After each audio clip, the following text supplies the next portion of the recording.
6 umpires assigned to the game. Behind the plate, Marty Springstead of the American League. The veteran is the first base umpire, Augie Donatelli of the National League. Gary Newdecker of the American League working second base. Paul Pryor of the National League at third. Russ Getz of the American League down the left field line. And Harry Wendelstedt of the National League will be working the right field line. The first World Series for all 3 of the American League umpires. Kenneth Dale Holtzman, who pitched his best game of the series in the playoffs against Baltimore last Tuesday. 2-1 victory, 11 innings, allowing just 3 hits, walked only 1. He had tremendous stuff and had his control. He struck out 7 in that game. The only run he allowed was a home run by Earl Williams. He had 10 days rest before that game, and he said he needed the rest. We'll take a look at him in slow motion so you can study the motion. Tony? Against Baltimore, he threw primarily fastballs. I guess of about 110 or 15 pitches he threw just 8 breaking pitches. I think it's going to be a surprise for this Mets team to see a different Kenny Holtzman than he remembered when he pitched for the Chicago Cubs. He's had trouble with the New York Mets. His lifetime record while he was in the National League with the Cubs, 4 wins, 9 losses against the Mets. And he didn't beat them the last 2 years he was in the National League. The first batter of the 1973 World Series, the 70th World Series, by the way, is Wayne Garrett, who had a sizzling month of September to lead the Mets in the batting average for that month, but he's had a poor playoff with the bat.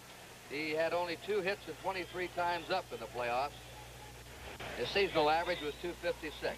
They play him a couple of steps toward right. And the first pitch of the series is top foul out of play. Garrett usually goes for the first pitch. I was about to warn you of that. He's a first ball hitting batter. Leon is on deck, and then Willie Mays. Garrett, born in Brooksville, Florida, lives in Sarasota, Florida. The fastball is a little low. 1 ball, 1 strike. Holtzman this year, 21 wins, 13 losses, a 19-game winner last year. Foul back. The A's traded him, sent Rick Mundy to the Cubs. Mundy's helped the Cubs, and Holtzman has certainly been a big aid to the Oakland A's. He attended the University of Illinois, receiving a BS degree in business in '67. Curveball is popped up. Sal Bando, the third baseman, there. And we have the first out of the series. Before Felix Leon steps in, I want to tell you that this telecast is presented by authority of Major League Baseball, is intended solely for the private, non-commercial use of our audience. Any publication, reproduction, retransmission, or other use of the pictures, descriptions, and accounts of this game without the express written consent of the Commissioner of Baseball is prohibited. Felix Leon, according to some experts, the most underrated player in this World Series. He hit .290 for the season, and he hit .316 in the playoffs. Slaps the ball around, ball 1 to him. You'll notice how he chokes up on the bat. Extreme. Choking up with a hand. The ground ball hits sharply to Dick Green. Green over to first base, 2 down.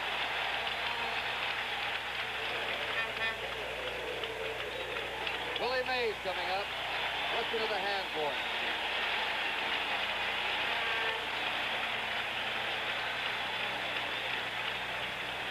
Willie Mays.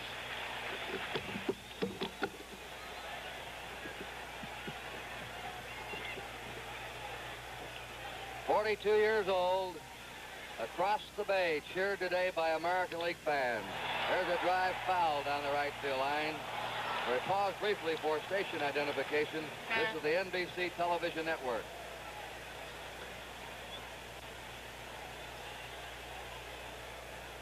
All right, we're back here in Oakland. Willie Mays for the regular season had a .211 average. Plagued with injuries now. He's already announced his retirement. He didn't expect to start or even play in this series. There's a foul out of play, strike 2. This is Willie's 4th World Series. He played for the Giants in '51, '54, and for San Francisco's Giants in '62. He came up as a pinch hitter against the Reds. He had 1 hit 3 times up in the playoffs. He has bad shoulders and knees now. But he's pressed into action today. Rusty Staub is not up to it. Staub tested his left shoulder, his right shoulder, yeah, right shoulder, I believe, and just too painful for Rusty Staub to play today. 2 down, nobody on. The Mets batting in the first inning. Fastball is low, 2-2 to Willie Mays. And how ironical, Monty, that Willie Mays is across the bay. If they came back here for game 6 or 7, could wind up his career in the Bay Area, but on the opposite side. This will be the only game he's ever played here on this side of the bay. The check swing to Mays, it's ball 3, his 22nd National League season. And Henry Aaron sitting over there in back of the American League dugout. He and Mays, of course, had their dramatic batting battles over the years. A 3-2 delivery. Mays hits a ground ball, a base hit into left field. Willie's on. Usually loses his cap in the outfield. He lost it when he left home plate. There's the first hit of the series, and Willie Mays gets it. Kurt, one significant factor shown in that picture right there. In the 2 leagues, the National League players must wear a batting helmet batting, but on the base paths they don't have to. The American League runners have to wear the helmet on the base path. Leon Jones, a disappointing first half of the season for the Mets. But how he got going in those last 28 games. Wound up with a .260 average, 11 homers, 48 RBIs. And he hit .300 in the playoffs. He could hit the ball to right center with power. That's where they're playing him. It's a strike. Reggie Jackson's in right center for him. And Jesus Alou is shading the right field line. They leave the open area in left center. Mays at first, 2 down. Willie Stoll only 1 base this year. There's a bounding ball sharply to the box. Holtzman throws him out and the side retires. No runs, 1 hit, no errors, 1 left. The first half inning gone. It's 0-0. Injector shavers, the best shave of your life is just ahead. Introducing Track 2 twin injector blades. Twin blades that fit your injector razor. Now you can get twin blade closeness and safety. As the first edge shaves, it lifts the whisker so the second edge can shave it again. With closeness and safety never possible from injector shaving until Track 2 twin injector blades. New from Gillette. For the best injector shave of your life. Nobody wants to look at underarm stains, but they're a real problem. You use an antiperspirant and you still get stains. Stains that won't wash out. Well, now there's a new antiperspirant. The first anti-stain antiperspirant by Right Guard. A new powder so effective, it helps stop wetness and stains. See for yourself. New Right Guard Powder Dry Antiperspirant. It's the first anti-stain antiperspirant by Right Guard. And there he is, Jonathan Trumpbauer Matlack, who pitched the greatest game of his life last Sunday, a 2-hitter against the Cincinnati Reds. 14 wins, 16 losses, the hardest throwing left-hander in the National League. He was Rookie of the Year in 1972. And every time a National League club or an American League club has talked trade with the Mets, of course they know they can't get Seaver. The man that is most sought after is Matlack. Kurt, there was a scouting report that was not too accurate on John Matlack. When the A's met before this ball game and yesterday, they said he does not have a good fastball. He's a breaking ball pitcher. Darren Johnson, a former National Leaguer, stood up and said, wait a second. He's about an inch behind fastball-wise Tom Seaver. He's got a good one.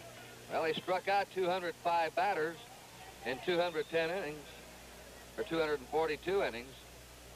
He was up in the top 4. He finished 3rd in strikeouts in the National League.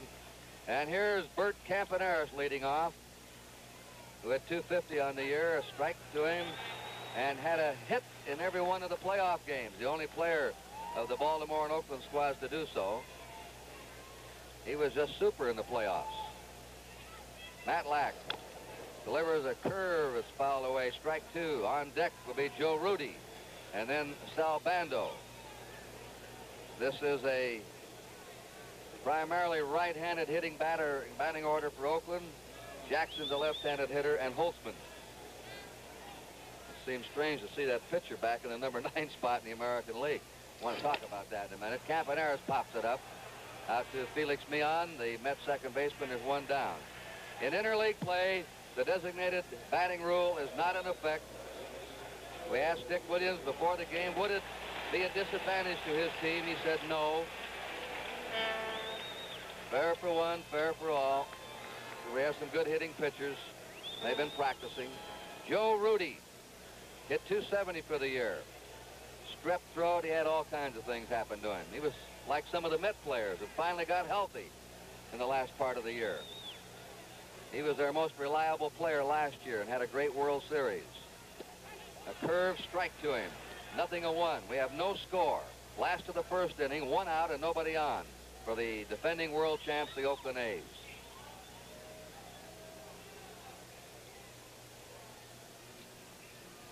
Rudy had 12 homers this year, 66 RBIs. They play him just a shade to left. Matt Lax inside. Ball 2. Kurt, because he lost a lot of his power, he has changed his batting stance. He, last year, really closed up at the plate. But Sal Bando told him during a slumping period this year, you need to open up a little bit to get that power back, and he's done it. 1 ball, 1 strike to Joe Rudy. There's a drive into center field that is stabbed by Bud Harrelson. The outstanding little shortstop of the Mets, who has the range, the steady hands, and a good arm. Ball not hit hard, hit off the end of the bat. I think Matlack pulled the string a little bit. Harrelson had a long way to go and just caught it like an ice cream cone in the webbing of his glove. That's where this team has improved so immensely with Mion, his steadiness. Harrelson coming off to the injury list. Sal Bando, the captain of the A's, hit .288 for the year, 29 homers, 98 runs batted in. His best year. And he looks at a high curve, ball 1. Matlack is a fastball curveball pitcher. He doesn't have any freak deliveries. And good control for a young left-hander. Foul ball, 1-1. He averaged 3.7 walks per 9 innings this year. Not as good as last year when he averaged 2.6 walks every 9 innings. But he's not all over. He is fairly consistent. The 1-1 delivery to Bando with 2 down, nobody on.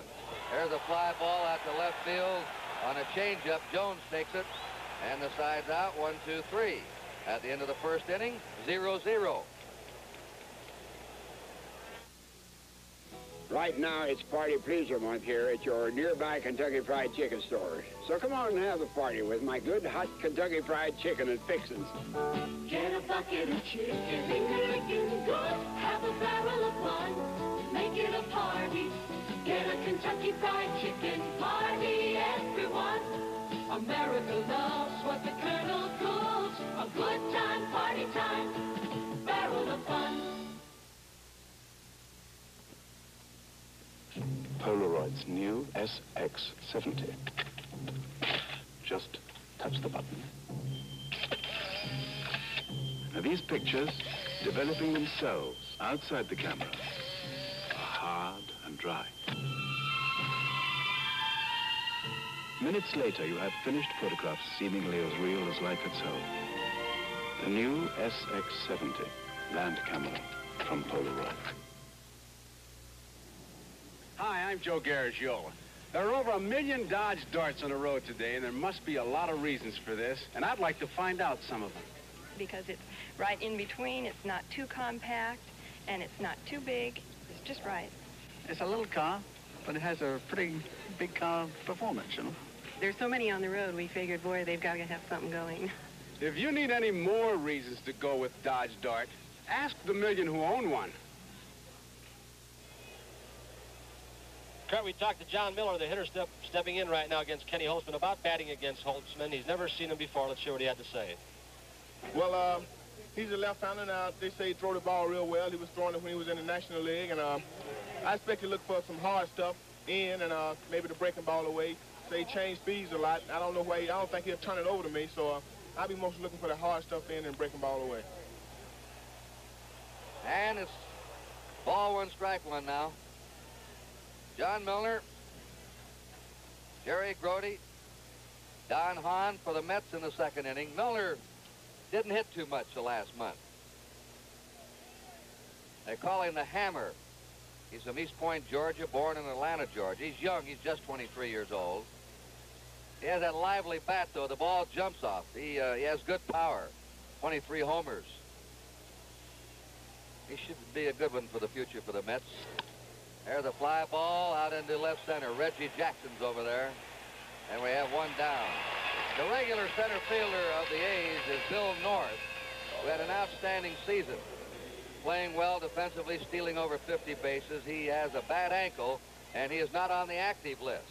And so with a left-hander going today, and Jesus Alou swinging a hot bat, they moved Jackson from right to center. This is the first time Jackson's played center field this year, right, Monty? That's right, Kurt, and in spring training, he never was even in a game down there because we had 5 men fighting for that job, and they wanted to leave Reggie in right field. And Alou's in right field. The batter is Grody, who hit .256 for the season with 1 homer, 32 RBIs, and they're playing him to right field. Jackson's over in right center, and Jesus Alou is in right, toward the line. Holtzman low, ball 2. Doesn't look quite as sharp to me, Monty, Holtzman, as he did last Tuesday against Baltimore. That was one of his best days ever, and he was really built up for it. Kenny sometimes gets a little quicker later in the game, Kurt. 1 out, nobody on. We have no score in the second inning. There's a ground ball to the right side. Green up with it. Throws to Tennis. We have 2 down. The A's infield. Bando's at third. Campaneris at short. Green at second. Tennis playing first. Rudy's the left fielder. Jackson's the center fielder. And Jesus Alou the right fielder. Ray Fosse behind the plate. Don Hahn, born in San Francisco, lives in Campbell, California. .229 hitter. Not much with a bat, but a fine defensive player.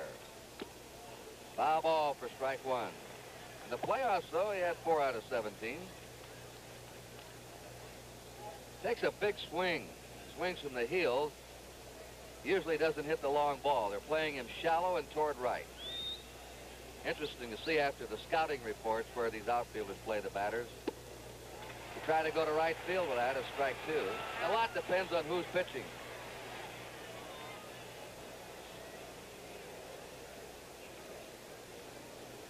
I remember when I was a youngster, I used to hear about that old white shirt sleeve crowd at Wrigley Field, Chicago.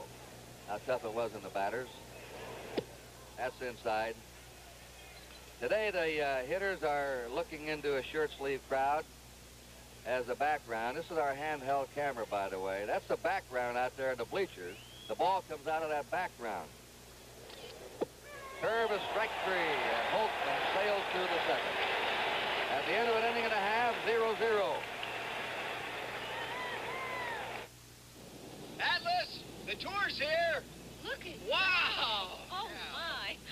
Okay, take us up. Atlas stands for tires built with the strength of Atlas. What deep tread. Built strong for long mileage. Why all these grooves? Good traction on wet roads. That's a tough tire. Tough to help protect you against road hazards. Where do I buy them? At 45,000 leading service stations. Atlas tires. All built with the strength of Atlas. Fantastic. The XL100 is the best set I've seen. I call them the XL100 is excellent. You just sit there, pop it on with the instant on, sit back and watch it. These top TV cameramen rate new RCA XL100 color TVs. The XL100 has snap. This is when the picture literally jumps out of the setting. Over 50% more senior TV cameramen own RCA than any other color TV. Snap. The XL100 gives me that. 2 former Major League stars are in the coaching boxes today for the A's. Irv Norn, an outfielder for 11 years, is coaching at third, and Jerry Adair, who used to be a fine defensive second baseman, is coaching at first base. Reggie Jackson, Gene Tennis, and Jesus Alou are the 3 scheduled batters for the A's in the last of the second. Jackson and Tennis did not deliver in the playoffs. They did not drive in a run. Jackson, who led the American League with 32 homers, 117 RBIs, and hit a healthy .293. But he injured a hamstring muscle at the end of the year. Then he, I think he had a virus, didn't he, Monty? He had a strep throat that set him down for the last 3 games and then the first 4 days of practice prior to the playoffs. So he probably lost some timing, lost the groove in his swing. A strike, and he's going up against left-handed pitching in this series except for Tom Seaver. Tomorrow it'll be Kuzman and Vida Blue, left-handers again. We'll have right-handers Tuesday night at Shea Stadium. A ball, Tom Seaver and Catfish Hunter. Boy, that's quite a matchup. They're all good matchups. Both clubs have outstanding pitching. 320 game winners for the A's, and you all know how good the Mets are in the pitching department. A 1-1 delivery. Jackson, strike two. 1 ball, 2 strikes. The on-deck batter is Gene Tennis, the most valuable player of the 1972 World Series. Kurt, we made several comments last year during the telecast. As Gino would hit those home runs, it seemed to surprise everybody that if he played a whole year, he'd hit a bunch. Matlack's pitch is outside for a ball. I like Matlack's thinking. They're telling a story that he and his wife were wallpapering their home, and Matlack put half the paper on upside down. So he didn't know what to do. He just decided to put it all on upside down. It's beautiful. Outside, ball 3, 3-2. The man has creativity. That's how left-handers got that reputation. Right. It's easier to put the other half on than take that half you've already got on off, isn't it? That's what he thought. He's also economical. 3-2 to Jackson. Nobody on, nobody out. Jackson hits a hopper to Bud Harrelson. And the little Met shortstop puts him away, and there's 1 down. In the last of the second for the A's, Dick Williams, who has won 3 pennants now as a manager, 67, 72, 67 with the Red Sox, 72 and 73 here with the A's. Gene Tennis hit 258 this year. There's Yogi Berra. There's already a new Yogi Berra story going around the ballpark we'll tell you about. That's Matlack next to him. No, wait a minute, that's Seaver, I mean. 24 homers for Tennis, 84 RBIs. That's a strike. Somebody is supposed to have gone into the dugout today and talked to Yogi, one of the writers. You know, there are a million Yogi Berra stories over the years. A strike. And they said, you know, we know all about the pitching and batting. How about the intangibles? And Yogi's supposed to have said, well, the only 2 guys I know are Campaneris and Davalillo. Couldn't be true. 2 strikes to Gene Tennis. Tennis strikes out on a lightning fastball. First strikeout for Matlack, who says he's not as nervous today as he was in the playoffs. Said, I was scared to death last Sunday at Cincinnati. He should be frightened out of his mind every day. 2 down, nobody on. Jesus Salou, picked up by the A's from the Houston Astros in August, wound up hitting .306 in the American League. He had 2 hits 6 times up in the playoffs. And like Willie Mays, he used to be across the bay with the Giants. In fact, one afternoon, the 3 Alou brothers, Matty, Philippe, and Jesus, played the outfield for the San Francisco Giants. He hits it off the bat handle to first baseman Miller, and Matlack just overpowered them in the second inning. 3 up, 3 down at the end of 2, 0-0. Dodge has built 3 success stories on one foundation, this foundation. Success number 1, the tradesman van. Last year, sales were up 100%. Success number 2, the sportsman wagon. Best-selling compact wagon built in the U.S. Success number 3, mini motor homes. 2/3 of them are built on Dodge chassis. Now, that's a lot of success, but then this is a lot of foundation. You've probably seen demonstrations like this before, showing the effectiveness of polarized sunglasses in screening out glare. One brand has made a pretty big point of this. You might even think they're the only ones that fight glare. Well, they're not. The sunglasses you're looking through are polarized Foster Grants, and they fight glare as well as any you can buy. Let's go back and look at the same demonstration again, this time with polarized Foster Grants and the other leading brand. Judge for yourself. The simple fact is, polarized Foster Grants are unsurpassed when it comes to protection against reflected glare. Isn't it nice to know you don't have to pass up Foster Grant styling to get genuine polarized protection? Polarized Foster Grants. The looks, the lens. We've got it all. A happy 47th birthday today to Eddie Yost, coaching at third for the New York Mets. Roy McMillan, who 4 times led the National League as the best fielding shortstop, 16 years in the National League, is coaching at first. And Bud Harrelson will lead off for the Mets in the 3rd inning.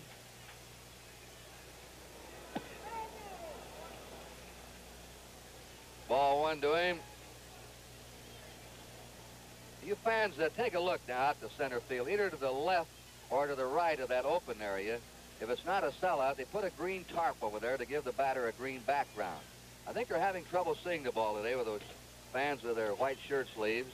And, Kurt, you see that one little white strip of concrete that shows right there? The ball comes right out of that. Holtzman's last pitch came right out of that white concrete. There's just a little bit of it, but it's above the fence right there. Watch where the ball comes. There it is, right out of it.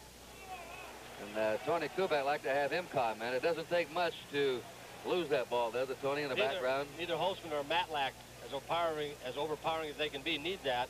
The ball comes out dark. You cannot see the spin on the ball. Change of speeds are very effective. He has walked Harrelson on 4 pitches, but it hit 258. He, by the way, was graduated from Sunset High in Hayward, California, very close to the Oakland Coliseum, and he attended San Francisco State College. John Matlack is up now. He was a 135-pound quarterback in high school football here and the captain of 3 different teams, basketball, baseball, and football. Well, he's a spirited competitor. The score is 0-0 in the 3rd inning. They're looking for the bunt, and they have Green charging. There's a play for you. The second baseman, Green, came charging in with a first baseman holding tennis. You don't see that too often. Kurt, we didn't see it much this year because of the designated hitter rule. The pitchers weren't up to bunt that much, but Green did that a whole lot last year for the A's. That means Campaneris would cover second. This time he holds back. The bunt. Holtzman picks it up, throws to Green. Matlack lays down a perfect sacrifice and moves Bud Harrelson into scoring position. Kurt, Dick Williams, famous, of course, for trick plays. His team works on it all spring training. And, Monty, you probably know of more of these plays, seeing this club all year long. Sal Bando has a lot to do with calling these, doesn't he? He calls every one of them after he gets the sign from Dick Williams, and all the infielders take a look at Bando for the signs, which he'll usually give as face signs or on the shirt. All right, we have our first man in scoring position. Bud Harrelson at second, 1 out. The Mets and the A's are 0-0. It's the top of the order. Garrett's the batter. Strike on the high fastball. Garrett fouled out his first time up. Wayne Garrett with 16 homers has some punch for an infielder. As the note tells you, play him to right. Holtzman is inside. Ball 1, strike 1. So far, Holtzman doesn't appear to us as sharp as he was last Tuesday. He doesn't seem to be quite as fast, struggling a bit with his control. Against the Orioles, he was 0-2, 1-2, and most of the batter, the head of the hitters. Went for a high inside pitch and fouled it back. 1-2. By the way, we do not have a sellout for this opening game of the World Series. There are some empty seats high in the grandstands down the left and right field area. That's the spot up to the right and in the upper left field area.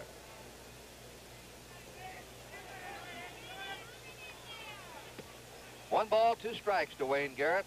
1 out, Bud Harrelson at second.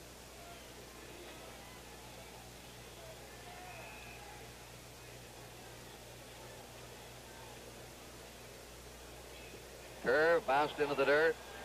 2-2.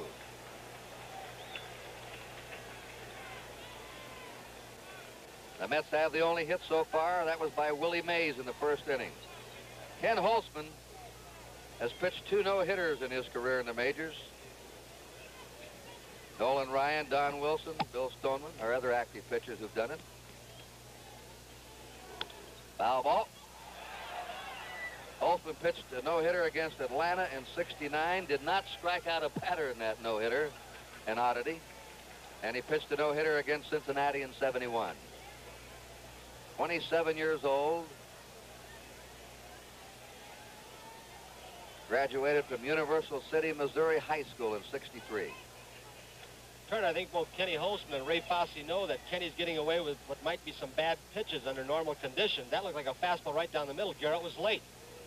Now he crowds Wayne Garrett for ball 3, strike 2. The full count, 1 out, Bud Harrelson at second.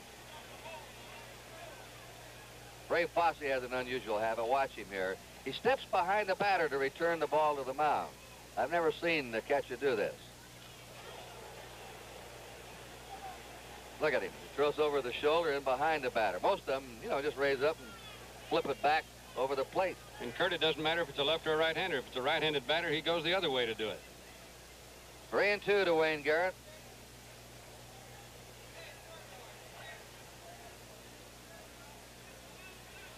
One out, Harrelson at second. A pop-up down the first baseline. They give way to Gene Tennis, and he has it in foul ground. There are 2 down. That's twice that Garrett has popped up.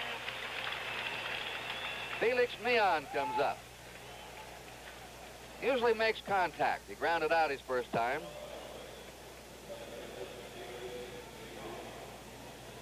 Kurt, that habit that Fosse has, I can see him doing it with a left-handed hitter. I guess, and I've seen it in the minor leagues and at a major league level with a man on base, you can hit the batter's bat, and the ball can bounce back over the back of his head. With a right-handed hitter, I don't know why he does it. They can step away from him. Meehan's record in the playoffs, 2 outs. Bud Harrelson at second. The Mets nothing, the A's nothing. We're in the top of the 3rd inning. A strike on the inside corner, 0-1. The outfield is very shallow for Meehan, and to the opposite field. They figure that he won't hit the long ball, and he'll try and punch it somewhere. 1 strike. Foul back, he was trying to go to right. Strike 2. Holtzman boring in with a fastball. Meehan struck out only 22 times in 153 games this year. He ranks among the leaders in the National League and the toughest to strike out. He's been in the top 5 the last 5 years of a hard batter to fan. 2-strike pitch is high, 1-2.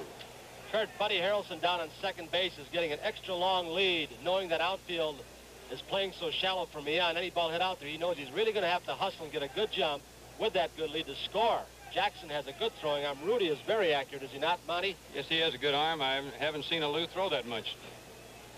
But Rudy and Jackson are strong throwers. 1 ball, 2 strikes to Felix Meehan. Bud Harrelson getting his lead. There are 2 down. Went for a high fastball and fouled it away. The Mets have been reaching for some bad pitches so far. Pitches out of the strike zone. Kurt, there's a factor here, too. The grass in the outfield at this ballpark is very thick, and there has not been a football game played on it to tear it up in about a month. So the ball will roll fairly slowly going out there, and that could help a runner also. Al Davis of the Oakland Raiders thinks he may never get back in here again. There's a bounding ball to Bando at third. He'll go to first. Wide throw in time. Bando is usually very accurate, but he nearly threw that one away. No runs, no hits, 1 man left, 2.5 gone, 0-0. Today, your car engine's greatest enemy is heat, because today there's more equipment, emission controls, power steering, air conditioners, automatic transmissions, all cause heat that may rob your motor oil of its full power to protect your engine. For your peace of mind, Quaker State urges you to change your oil as soon as your owner's manual says to, and use only a premium oil made for today's heat. For your peace of mind, specify Quaker State. We like to buy some... Radial Lifesaver Steel Goodyear tires. Goodrich pump. That's what I mean. My son is a college graduate. He tells me Goodrich been making your radial tires 8 years. Bravo. Tires you make good. But whoever makes your name an elefante? Elephant. An elephant would forget it. So I got some ideas for you. Is Mr. Goodyear around today? Goodrich pump. Goodrich. If you want Goodrich, you'll just have to remember Goodrich. And a very attractive football-baseball doubleheader on NBC tomorrow. We'll begin with NFL football at 1 p.m. You'll see either Baltimore at Buffalo, O.J. running wild this year, New York at New England, or Pittsburgh at Cincinnati. Followed by Game 2 of the World Series with the Baseball World of Joe Garagiola beginning at 4 p.m. Check your local listing for the NFL game in your area. We're in the last of the third inning here in the Oakland Coliseum. The first 6 A's batters up have been retired, and they'll send up Fosse, Green, and Holtzman to face John Matlack. One hit in the game, that's been by Willie Mays. There's a high pop, twisting outside first. John Milner scrambling for it. He has it, and there's one down. And John Matlack is picking right up where he left off last Sunday in Cincinnati. And there's one of those foul pops occurred out in no man's land here at the Oakland Coliseum. That one didn't really go that far off the foul line, but it was very close to what would have been in the seats in another park. You'd be amazed at how the big foul areas help a pitcher. A couple of foul balls in the seats, and boom, fella come up with a couple of men on and hit one out, and over the year that averages out.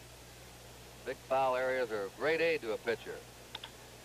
Catchable foul balls. Fouled away by Dick Green. Well, Matlack really seems in the groove. In his last 3 starts, 2 games during the regular season, the playoff, he's allowed just 1 run. He beat St. Louis 2-0. Lost to the Cubs 1-0. Then in the playoff game, beat Cincinnati 5-0. Inside. So far, he has stopped the A's cold, retiring the first 7 batters up. A 1-1 count to Dick Green. Dick looks at the curve high. 2-1. Dick hit 260 this year. He has some punch to right center, although they're playing him straight away. He can drive a ball deep into right center, especially a pitch high and outside over the plate. 2 balls and a strike. Kurt, he had a grand slam home run against the California Angels to win a game this year that knocked Bobby Valentine, who was an outstanding center fielder for the Angels, because Bobby made a try for the ball and ran into the fence and shattered his leg. Ball 4, Green is on, and you saw Ken Holtzman on deck, which was a strange spot for him because the American League this year, the pitchers have not hit. Holtzman did come up 1 time. He's one of the better hitting pitchers. He walked in that 1 time up. Catfish Hunter is the best hitting pitcher in this team, and Holtzman is right with him there, right behind him. Be interesting to see if not bunting all season long against game-type competition will affect the bunting of these pitchers from Oakland. Tony Dick Williams said they've been taking a lot of extra bunting practice, special drills on bunting. They brought in Bernie DeViveros of the Detroit Tiger organization, one of the outstanding bunting coaches, to teach them. There's a bunt foul ball.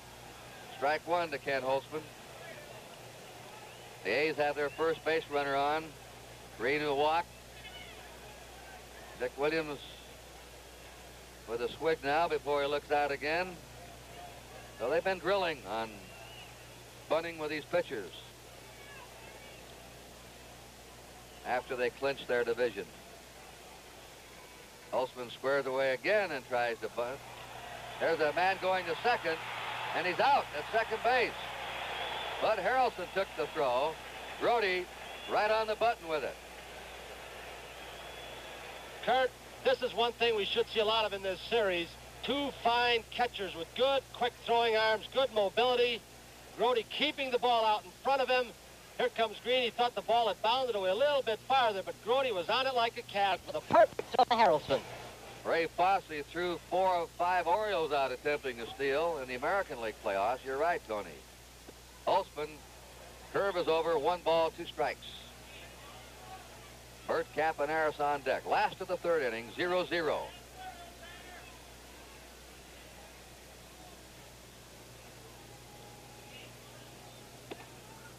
Just inside, 2-2. Holtzman's lifetime batting average in the majors, 158. And he hit 2 home runs, one off Necro and Jim McLaughlin. 2 balls, 2 strikes. Outside, 3-2. With 1 out, Matlack walked Green. Green was thrown out. And now he runs the count, 3-2 to his mound opponent, Ken Holtzman. Holtzman hits a foul right back our way.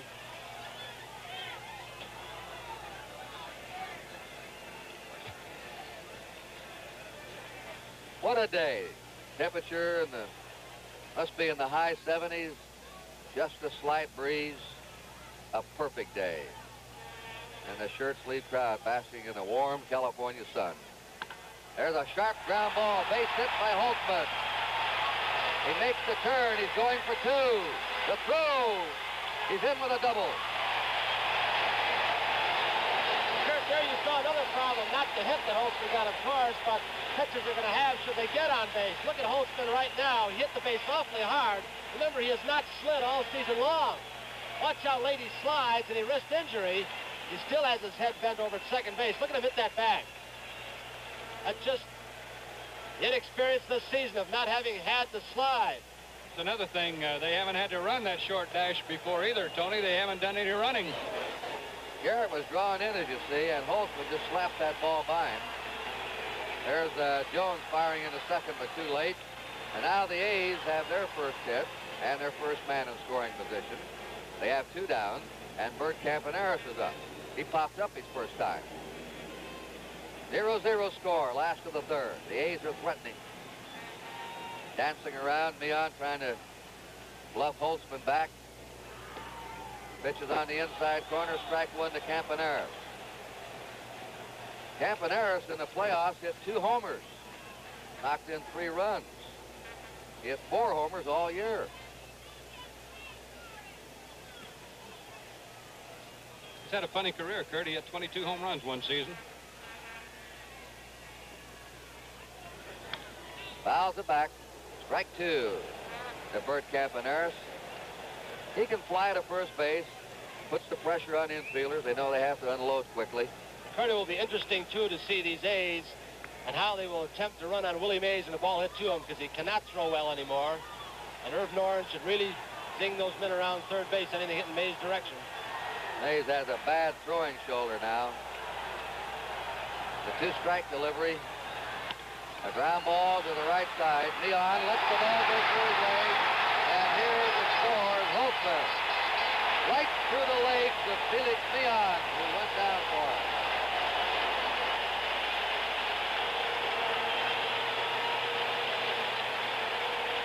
Not hit well. Backing up on the ball. Meehan showing a little insecurity. World Series pressure, I don't know, but he came up too soon, went down on that knee, and he was a dead man, letting the ball play him. He is charged with an error, and now you have one of the premier base stealers in baseball at first, Bert Campaneris, who stole 34 bases in 44 attempts. Joe Rudy was robbed of a base hit by Bud Harrelson his first time. Campaneris jockeying for his lead. 1-0, Oakland ahead in the last of the third. Matlack does not, he's really not exceptional at holding runners. He does not have a good move to first base. He will look at home and go to first, or look at the runner and then come home, which is obvious to a base stealer. Plus, watch that knee kick.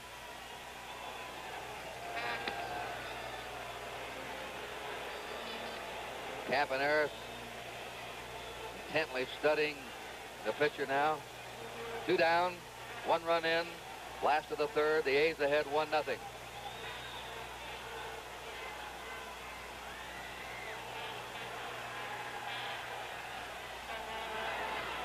The curve is over to Joe Rudy. Strike 1. There it was. You may have picked it up. He was looking at Campaneris. He came home. He does the opposite when he's going to first base. And Campy's really got a big lead, Kurt.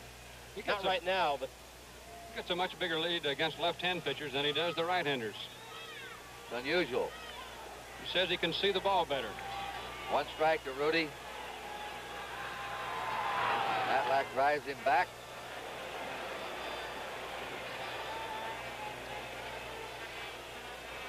Two out. There were 2 out, nobody on when Ken Holtzman doubled and came in to score on the error committed by Felix Meehan. There he goes. Foul ball. Good break by Campaneris. If I were John Matlack, I don't know if I would have wanted to throw as often as he did to first base and let Campaneris take that much or many looks at my move this early in the series and ball game. Both teams have had bad breaks with injuries, with Rusty Staub out, who is really swinging a mean bat for the Mets in the playoffs. And the A's will miss Bill North, who stole 53 bases during the regular year. And missed the last 13 games of the season, Kurt. He had it made as far as the stolen base championship up until that time. 2 strikes. Rudy slams it foul through the third base coaching box into the A's bullpen.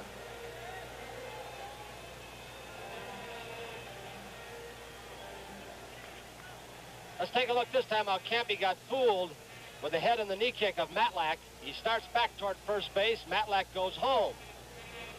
But those base stealers catalog these kinds of things and remember it for the next time. 2 down.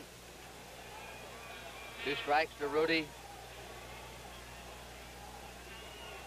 Here we go. A high throw, and Campaneris is in the second. Matlack made a high throw. Milner couldn't handle it cleanly, and Campaneris slides as a stolen base. And Kurt, he gets a jump, too good of a jump, and fortunately that Milner made a good leap and saved the ball from going in that right field corner. With all this foul territory, I believe Campy could have scored. With that kind of a jump, he's done it before, and there's another trait of Campaneris's. He never stops and goes back to first when he's picked off. He always keeps going.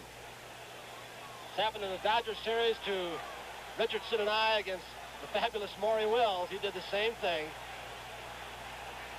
And now Campaneris is at second. There are 2 outs. The A's are leading 1-0. The count to Joe Rudy is 2 strikes. Ball 1, strike 2 to Rudy.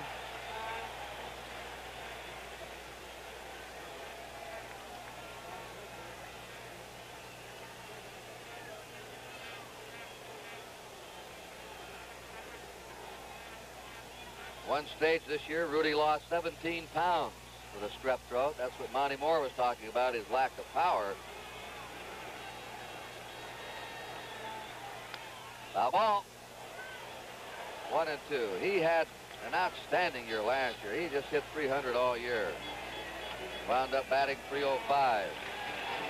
Kurt, interestingly enough, Monty, in the Mets scouting report on the right-handed hitting power of this A's team, they listed Rudy as the most dangerous hitter from the right side in a clutch situation, even over Bando and Tennis and Darren Johnson. I think Baltimore had just about the same report, according to some of their players. 1 ball, 2 strikes to Joe Rudy. Campaneris at second, 2 down. Rudy drills it into right field. Here's Campaneris coming in to score, and the A's lead 2-0.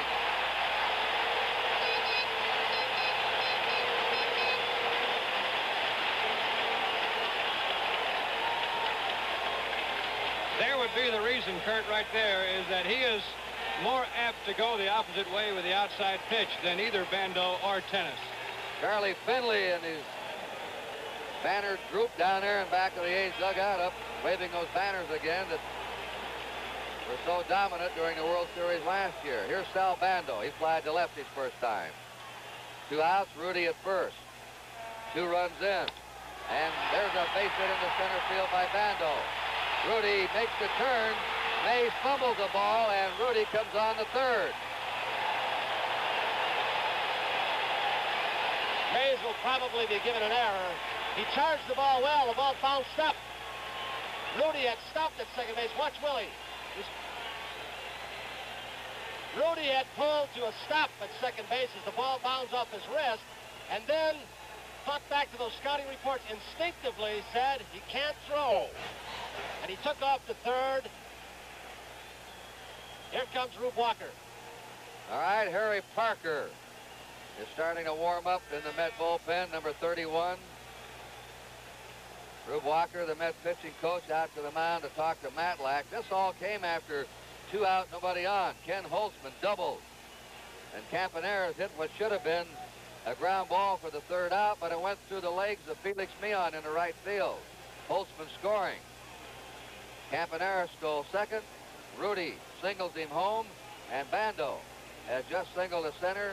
Mays committed an error, allowing Rudy to go to third, and Yogi Berra.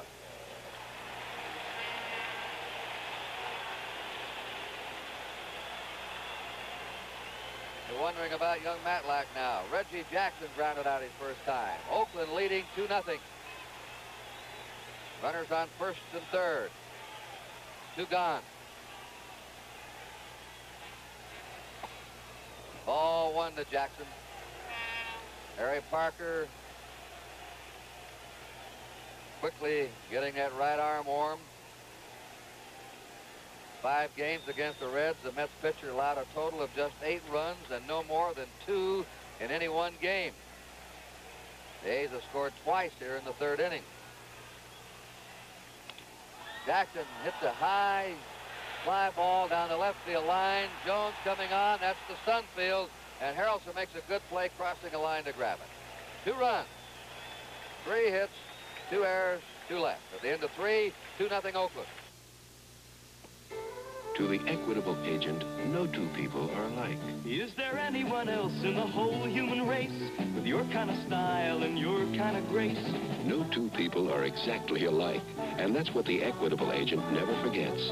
All his training and thinking are shaped around you and your life insurance needs. To the equitable agent, there's nobody else exactly like. Banners grouped down there in back of the A's dugout, waving those banners again that were so dominant during the World Series last year. Here's Sal Bando. He flied to left his first time. 2 outs, Rudy at first. 2 runs in. And there's a base hit into center field by Bando. Rudy makes the turn. Mays fumbles the ball, and Rudy comes on to third. Mays will probably be given an error. He charged the ball well. The ball bounced up. Rudy had stopped at second base. Watch Willie. Rudy had pulled to a stop at second base as the ball bounced off his wrist, and then thought back to those scouting reports, instinctively said he can't throw. And he took off to third. Here comes Rube Walker. All right, Harry Parker is starting to warm up in the Met bullpen, number 31. Rube Walker, the Met pitching coach, out to the mound to talk to Matlack. This all came after 2 out, nobody on. Ken Holtzman doubled. And Campanera hit what should have been a ground ball for the 3rd out, but it went through the legs of Felix Meon in the right field. Holtzman scoring. Campanera stole second. Rudy singles him home, and Bando has just singled to center. Mays committed an error, allowing Rudy to go to third, and Yogi Berra.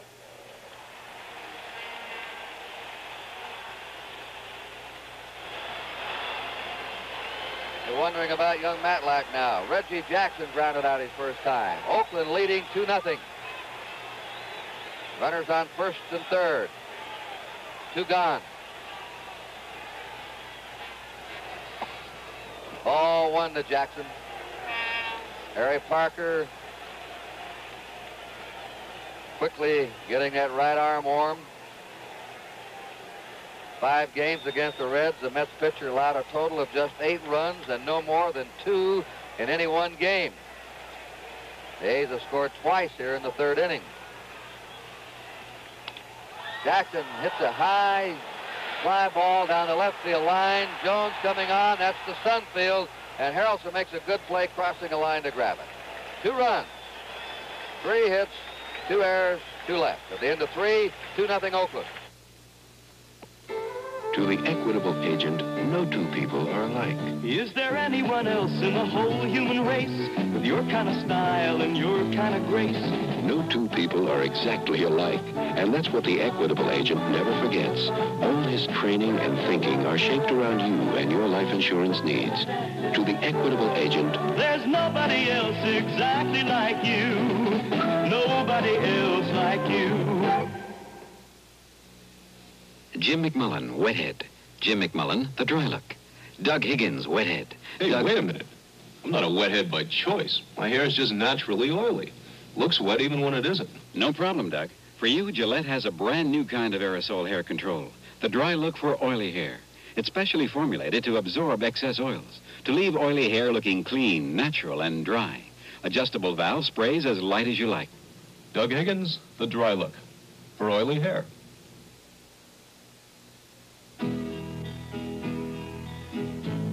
Name? Jerry West. Occupation? Playing ball. Shave? Double edge. Once I learn something, I stay with it. Blade? Gillette. What else? Nearly half the guys in this country are double-edge men. Gillette's kind of men. From super stainless to longer-lasting Platinum Plus, Jerry West is just one of them. Gillette, we made the first blade, and we're still the first blade. We're going now to the fourth inning. Kurt Gowdy, Monty Moore, and Tony Kubek from Oakland. Willie Mays, Cleon Jones, and John Milner. Willie Mays, 660 lifetime home runs. Henry Aaron, 713, both in this ballpark today. Mays singled in the first inning. Rusty Staub injured, not able to start today. Holtzman's outside for a ball. Ken Holtzman now in postseason play in his last 12 innings has allowed no runs and 2 hits. Mays sends a bounding ball to Bando. Right on target, there's 1 out.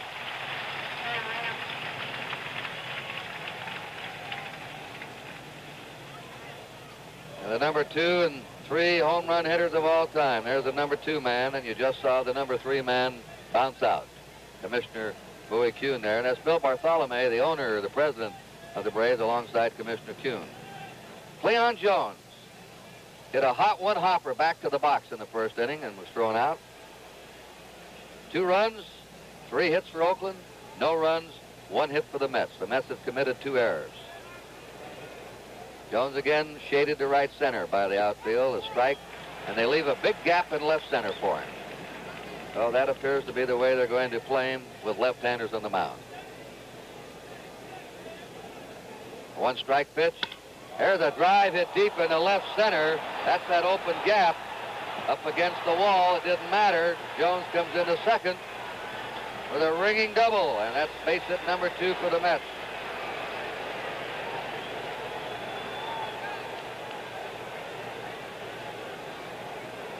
Oh, with 1 out, Jones at second. The next batter will be John Milner, who flied to center in his initial trip.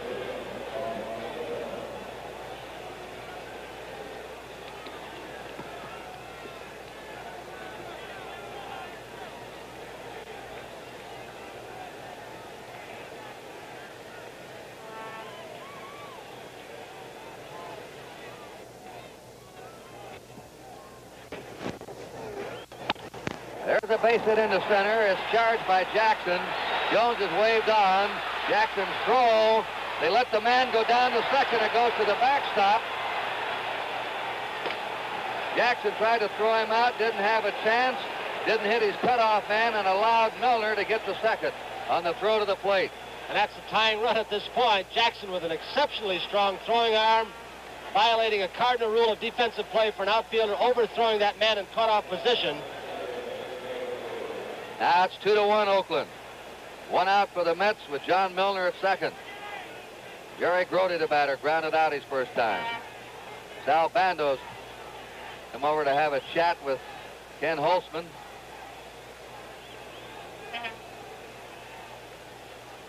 Each team now with 3 hits, and the Mets doing what they've been doing all year, battling back, refusing to give in. Horacio Pena and Paul Lindblad are starting to warm up in the Oakland bullpen. There's a drive into left center. Jackson back. On the run, he has it. He saved a run there. Reggie Jackson playing center field for the first time this year. Flagged that one down and saved a run. And Grody would have had a sure double at least. Here he goes back to left center field. Holtzman making mistakes inside. They've been playing these right-handed hitters toward right center field. He got rid of the ball quickly, holding that runner at second base. Good play, Reggie. Now they go to the box. And while they're conferring there, find out about Holtzman, who's been slapped hard here by the last three batters, we pause briefly for station identification. This is the NBC television network.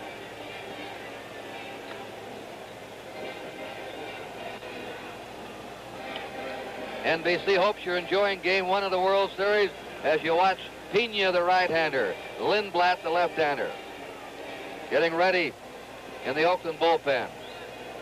Our score, Oakland 2, New York 1. The Mets have 2 down, John Milner at second. Don Hahn up, took a call, third strike his first time. Miller, 28 with his back to in, a lead at second.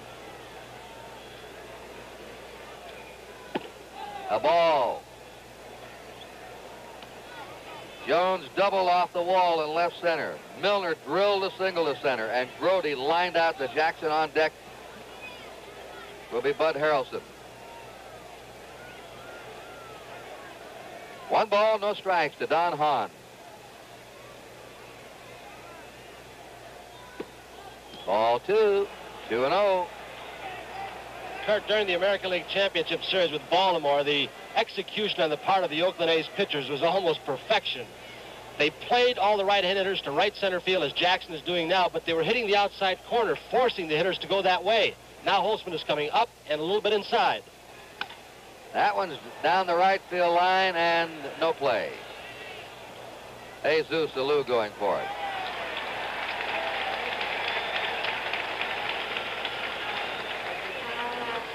And we're very happy to see right in back of Commissioner Kuhn, the president of NBC, Julian Goodman. He's always been a hot baseball fan. He's going to get a good suntan today, too. There's a strike, 2-2.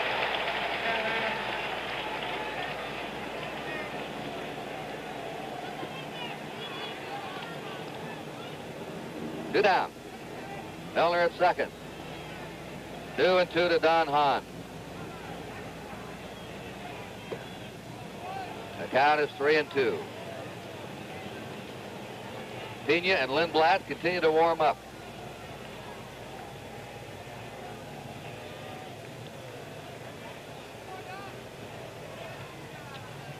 Dick Williams studying Holtzman. 3-2 pitch. Reaching and fouling it back.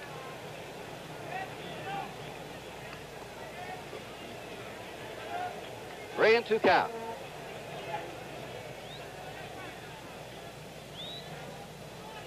Ken Holtzman's 9th professional season began in the Cubs organization back in '65. His 3-2 delivery is ball 4, and the Mets have runners on first and second, 2 out. The next batter is Bud Harrelson, who walked his first time. He's a switch hitter. A little bulldog at the plate. A bulldog everywhere. I would think if this series boils down to a battle of bullpens, I don't see how with the great starting pitchers, but if it does, the A's might have the edge with more depth in the bullpen. Milner at second, on at first, 2 out. It's a strike to Bud Harrelson. The A's leading 2-1. Top of the 4th inning. They're not holding, as you notice at first base. Tennis playing off the bag. There's a foul into the stands, and a count of strike 2 to Bud Harrelson. As Holtzman now just pouring that fastball in. And again, they're playing Harrelson fairly shallow and playing him to hit the right field. No balls, 2 strikes.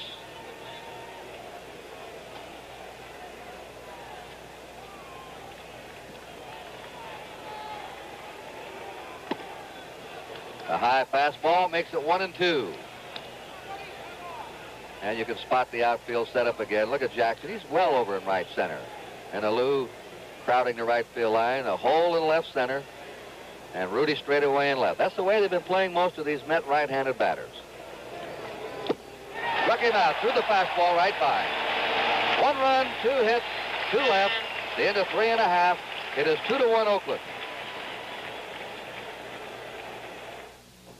We just bought a fantastic color portable. 1-button tuning, solid state, And it adjusts its own picture to changing room light automatically. It's a Magnavox. In patio light, bedroom light, kitchen light, Magnavox always gives me the right picture because it adjusts to the slightest light change. I don't touch a thing. Magnavox Videomatic Color TV.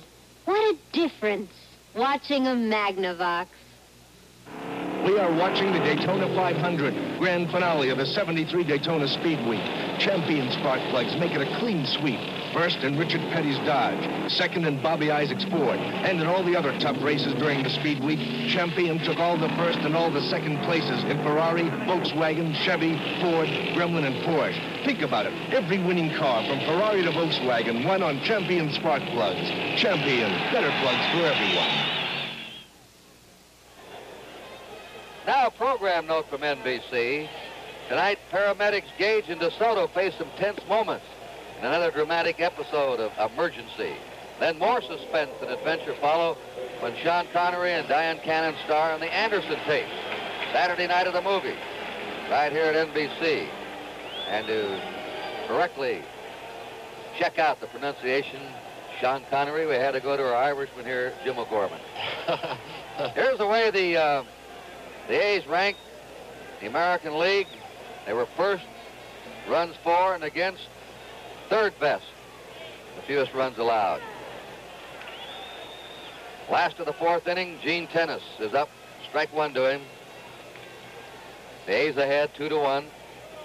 John Matlack just a bit inside, 1-1. Tennis struck out first time. He'll be followed by Alou and then Fosse. Three right-handers. They're deep and toward left for Tennis. Tennis hits a fly ball in the left field.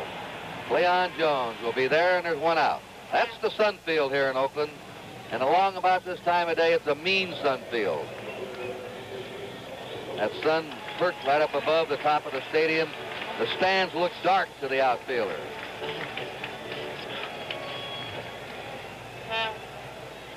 Jesus Alou popped up his first time.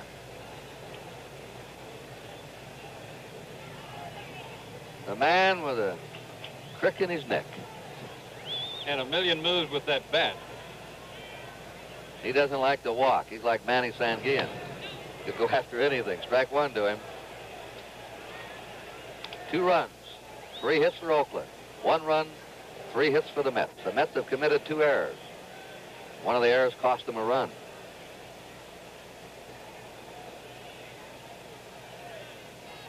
Garrett in tight at third against Alou. 1 ball, 1 strike. Now here's the left field area looking in. And you see how dark the stands are. And then you go up above and you run into that bright sky. There's a drive. Deep. That ball is going. It is up on the warning path. It suddenly stuck. That ball looked like it was going out, and it suddenly did a nosedive, and it even fooled Cleon Jones. He was backing up to the wall, getting ready to spring and try and rob Alou of a home run, and suddenly the ball had top spin and sunk right down. I think also he was bothered by that sun we just talked about, apparently making a catch before it hit the ground. The wind appears to be blowing out the center field slightly, but that wind apparently circles around in your Monty and holds some balls up. The playing field is about 90 feet below the ground level. Actually, this is a big hole in the ground, and the flags that are blowing out are well up above the playing surface. Wind really is very rarely a factor here. 2 down. Nobody on for the A's in the last of the fourth. Ray Fosse fouled out his first time. A's ahead 2-1. Ball 1. Some kind of a spin on that ball as it left the bat. You can say Alou hits a sinker. 1 ball, no strikes. A little bit high. Ball 2, 2-0. Matlack has struck out a batter. He's walked a batter. Now he bends the curve over. 2 balls and a strike. Ray Fosse was hit by Pete Rose in the collision in the extra inning game at Cincinnati's All-Star game. One of the famous moments, and Rose came in there trying to win it the way he should have. Fosse was trying to block the plate. He had a sore shoulder for over a year. The 2-1 pitch. Big hopper to shortstop Harrelson. His throw, and the A's are gone 1-2-3. At the end of 4 innings, it's Oakland 2 and New York 1. This is the year to go Charger style. This is your year to be you. Travel the road with a larger... Wow, Lee, that's awful. What's going on? You're no singer. You ever hear of a Doug Sanders Golf Classic or a Lee Trevino Classic? Of course not. Most of them are named after singers. Some will practice. Oh, well, who cares? I've got my own classic anyway. You mean the Lee Trevino Classic? 3 of them right over here. Not just cars, old buddy. Dodge Chargers 3. Classics from day one. That Charger SE's mine. When they invented the word style, they were looking right at this car. Got a grill and looks, Lee. Same thing on the Charger Coupe here. Classic Dodge engineering, too. Torsion bars, electronic ignition. And the Charger hardtop over here, both got 6 seats worth of comfort. Care to join me? 'Cause this is your year to go Charger style. This is your year to be you. Hi, I'm Johnny Bench. Of course I love to play baseball. That's why I chose the profession. Baseball is a healthy game full of fun and excitement. It also has its fringe benefits. A player doesn't last forever, and baseball has helped secure my future by giving me an opportunity to be involved in business ventures and to have my own syndicated television show. Baseball is a great career. The preceding announcement was made on behalf of Major League Baseball. If you joined us late, the A's scored twice in the 3rd with 2 down. Ken Holtzman doubled, scored when Meehan let Campaneris' ground ball go through his legs. Campaneris stole second, and then Rudy singled him home. The Mets scored in the 4th with 1 out. Jones doubled. Milner singled him in. And that's it, 2-1. Matlack leading off for the Mets, the bottom of the order in the 5th inning. He sacrificed his first time. The ball to him. He hit 143. Lifetime average in the National League as a pitcher.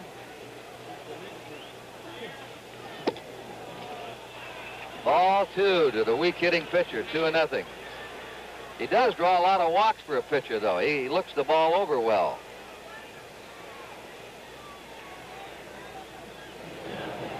Look at this, ball 3. He hasn't been near the strike zone. Most managers will mutter and say they'll do it every time. And once again, we get warm-up action. Darrell Knowles now and Raleigh Fingers. And here's Wes Stock, the pitching coach, coming out. Now they have the 2 aces of the bullpen getting ready. Knowles, a left-hander, who missed the World Series last year with a broken finger, and Raleigh Fingers, who saved the deciding game and was outstanding against Cincinnati. Kurt, we saw Matlack in the ball game he pitched against Cincinnati, probably the best game of his career. We saw Holtzman in what might have been the best game of his career against Baltimore. Neither one looks half as sharp as they did in those 2 ball games, struggling for their control. Holtzman has walked 2 thus far and has struck out 2. And he has a 3-ball, no strike count to John Matlack. That one's over, 3-1.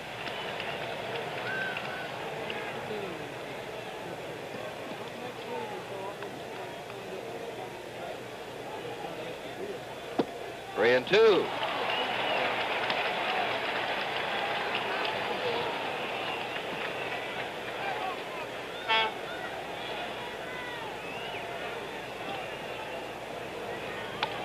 Pop foul out of play. Tomorrow, left-handers again. Vida Blue for the A's. Jerry Koosman for the Mets. Our coverage starts at 4 o'clock Eastern Daylight Time, followed by an NFL football game. Football game is first, then the World Series. That's a foul ball that Ray Fosse couldn't come up with. In fact, it hit him. You'll see 1 of 3 NFL football games tomorrow somewhere, wherever your area may be. We'll come out of football to game 2 of the World Series. 3-2 pitch. He walked him. 3rd walk given up by Ken Holtzman, and he walks the pitcher.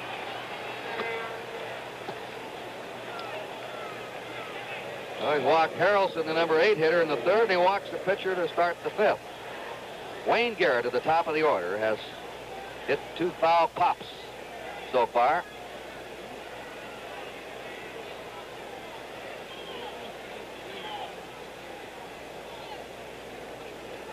They're looking for the bunt. Bando shortened up at third. And pop to Holtzman. He throws to first. Double play. Garrett pops into the double play, attempting the bunt. Holtzman to the first base lieutenant. Holtzman with a pretty good fastball getting in on the fists. I don't know if they had some kind of trick play on there again. If Green was coming in. Here it is again. For a while, I think Holtzman thought of trapping the ball. But he was yelled at by his catcher, Fosse, that Matlack had gotten off too far, and they got him behind him. That's our first double play. The Mets have 2 down, nobody on, and Felix Millan up. Grounded to second, grounded to third. Kurt, you remember last year in the World Series, a big play in game number 5 here was when Cincinnati popped the ball up and Raleigh Fingers was going to let it trap and eventually picked it up and threw it away. Surprising that the runner at first base here got that big a jump when he could see the ball in the air. Mm-hmm. One very good base running. Pitchers will do that at times.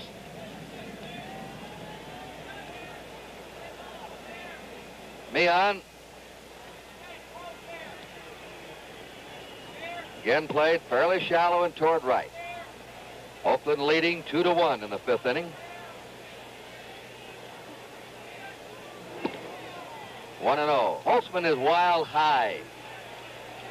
Having trouble bringing that fastball down. Again, 2-0 up there.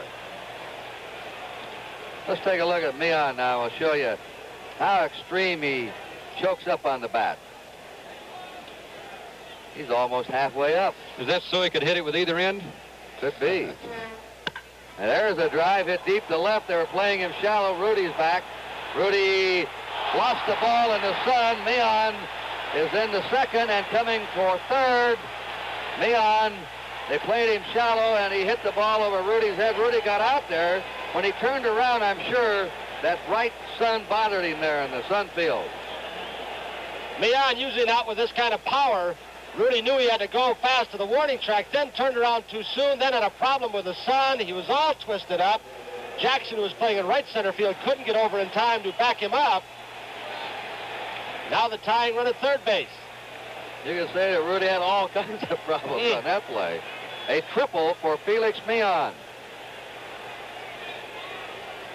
And Kurt, and I guess almost every area, we're not seeing as crisp a play as we did in the playoffs. Pitching, defense. Willie Mays up. Well, you were right, Monty. I think he hit it over the right into the bat. Playoffs. Pitching, defense. Willie Mays up. Well, you were right, Monty. I think he hit it over the right into the bat that time, Millan. Mays takes ball 1. Mays single to left and grounded to third. Millan's at third. He's the tying run for the New York Mets in the 5th inning with 2 outs. Willie Mays' 23rd professional season. His 22nd National League season. A strike to him. 1-1. They say that the real good stuff overpowers him now. They can't get around on it. We'll see what he does with Holtzman. Time a veteran player reaches back and gets that 1 month, 1 week, or 1 day of glory again.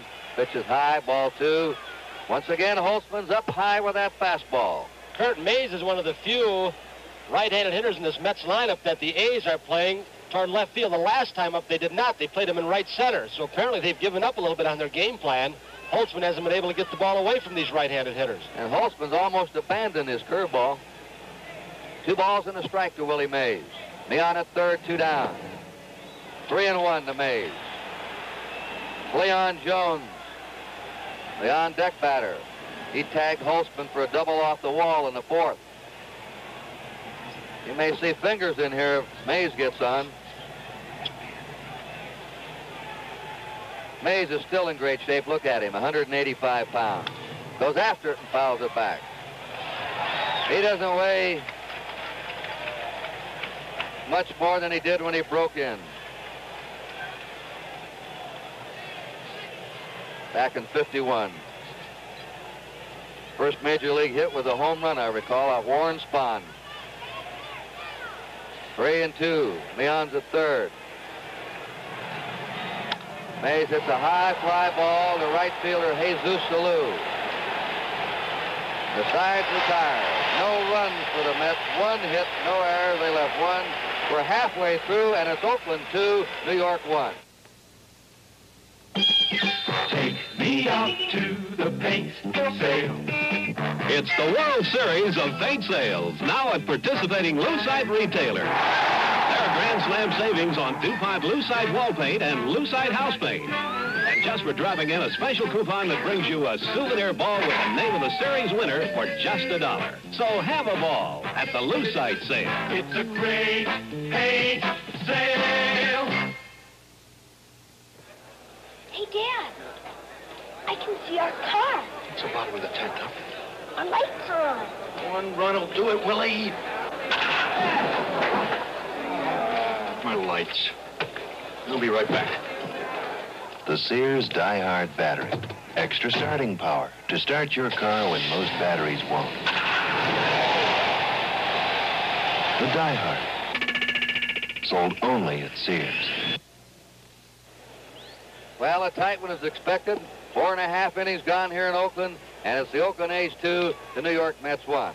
Now we're going to turn the play-by-play over to Monty Moore, who's broadcast the A's games here the last 12 years. Mr. Kubek in the background will be analyzing the rerun. Monty, it's all yours. Thank you very much, Kurt. Hi once again, everybody. Dick Green will lead off for Oakland in the last half of the 5th inning. He'll be followed by the pitcher Kenny Holtzman and Bert Campanera. So far, New York has 1 run on 4 hits. They've made 2 errors. The A's have 2 runs on 3 hits, and they've played airlessly in the field.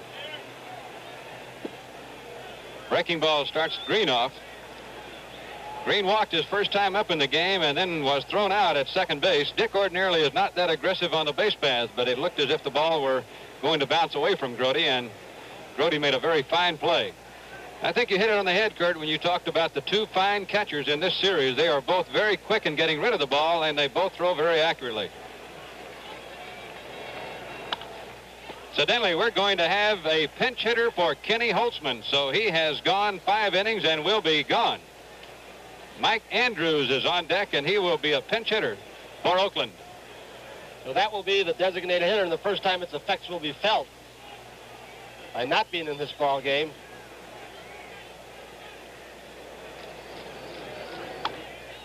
Green trying to go to right field. And even though Holtzman got him out there in the top of the 5th, evidently Dick Williams didn't like the way he was struggling. He's high with his fastball, and he just doesn't want him to get in serious trouble, suddenly get shelled. He'll probably come on with fingers.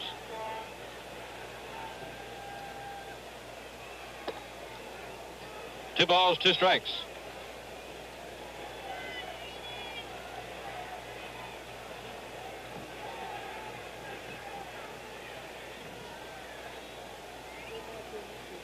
Green had a lot of big hits for Oakland this year, batting 9th most of the season. Drove in over 40 runs. Fought off the fastball. Before the game, Darren Johnson was telling us that one of the strengths of Matlack to him was the fact that he's able to throw not only hard, but to keep the hard stuff down low. He says he has very good control from the waist to the knees, and that was a good example pitch right then. Greeny threw the bat as he struck out on the curveball, and it went all the way off third base. The reason that is that Dick has a sore finger, and he throws the bat a lot when he's fooled on a pitch.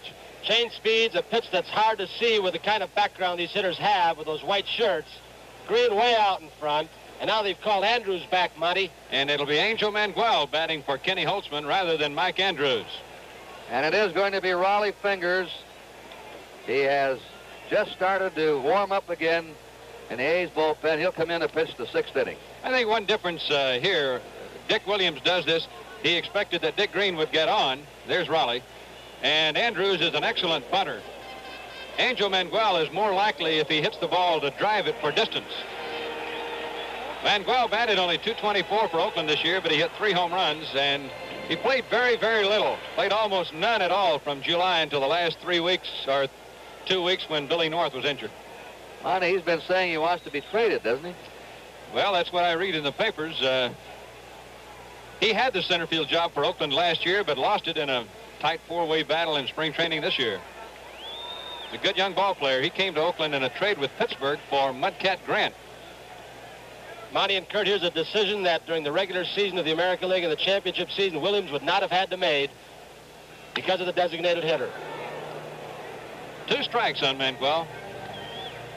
Kenny Holtzman probably saying, what have I got to do? I got one of the hits that Oakland has today.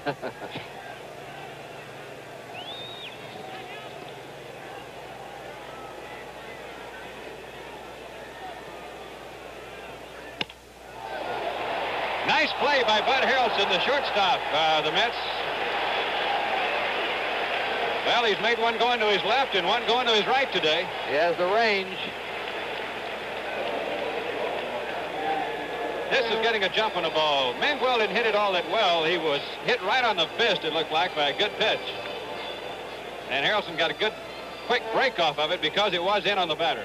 Harrelson playing the last 6 weeks of this season and through the playoffs, the same as he did in 1969 with that great range. And he's been instrumental in getting these Mets to this World Series.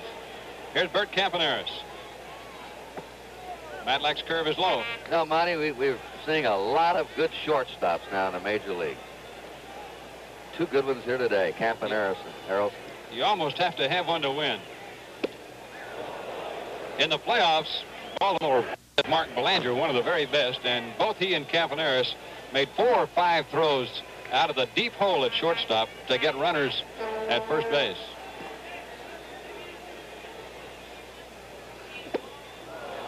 Matlack's gone to a curve, and it's a good one right now. He's had it down. It's a ball and 2 strikes on Campaneris. Campy has streaks of going to right field, but then he'll have streaks where he doesn't try to go to right for a week or 2, and he can hit the ball out of the park.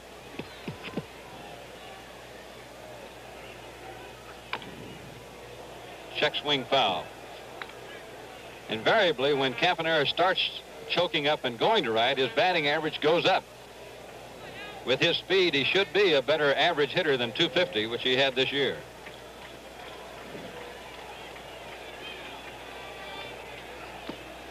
Tried to go to right with that one, but Matlack threw it by him. After 5 innings, the score 2-1, Oakland.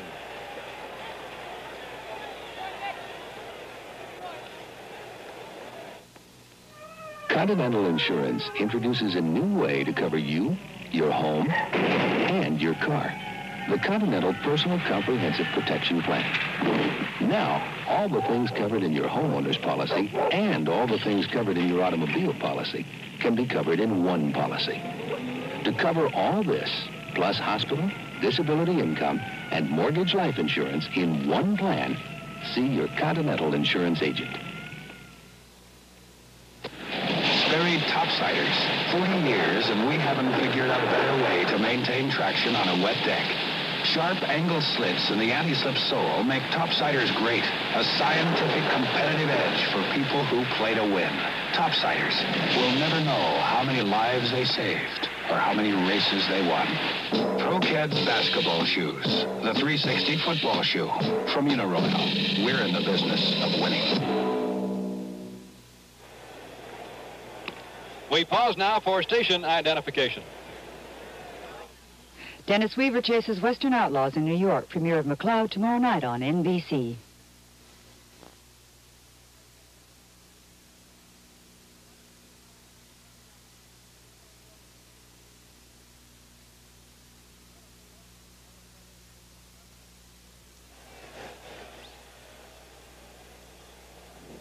There's Mary Barry, one of the Oakland A's ball girls, and after the 5th inning here of all ball games, both she and Debbie Sevier, the other girl, will take refreshments out to the umpires, and that having been done, we're ready for baseball. Here's Debbie Sevier. Raleigh Fingers, the new pitcher, throws a big breaking slider. Holtzman in 5 innings gave up 1 run on 4 hits. He walked 3 and struck out 2.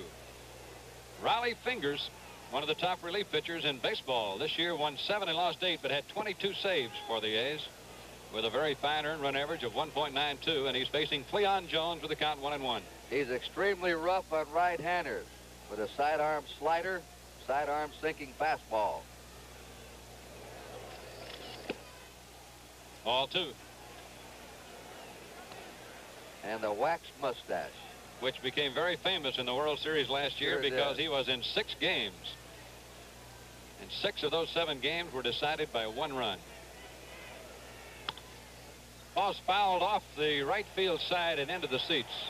I got a kick. The Minnesota Vikings are here in town to play the 49ers tomorrow. And Chuck Foreman, the brilliant rookie running back, he's quite a baseball fan. And they asked him who he thought he'd win. He said, well, I have to root for the A's because I like all their mustaches. He said they started something new and they're colorful. And he especially brought up the name of Raleigh Fingers.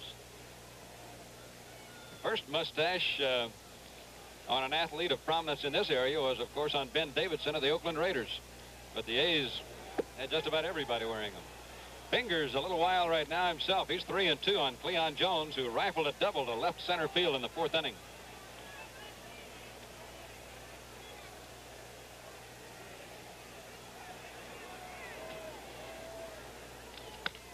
Base hit. Fingers has to give in a little bit when he gets 3 balls, 2 strikes. And Jones socked it right up the middle.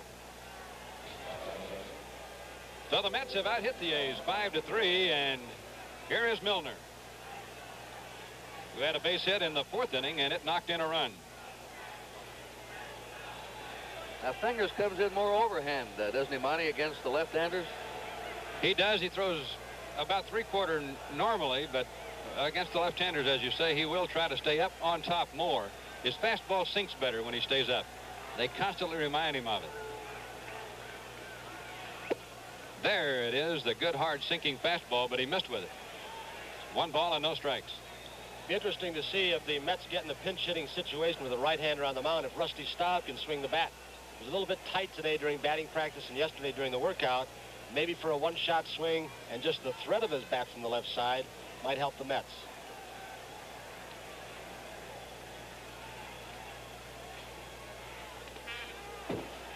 Fouled off. It's 1 ball, 1 strike. Oakland leading 2-1. First game of the World Series, which will move to New York for 3 night games, Tuesday, Wednesday, and Thursday.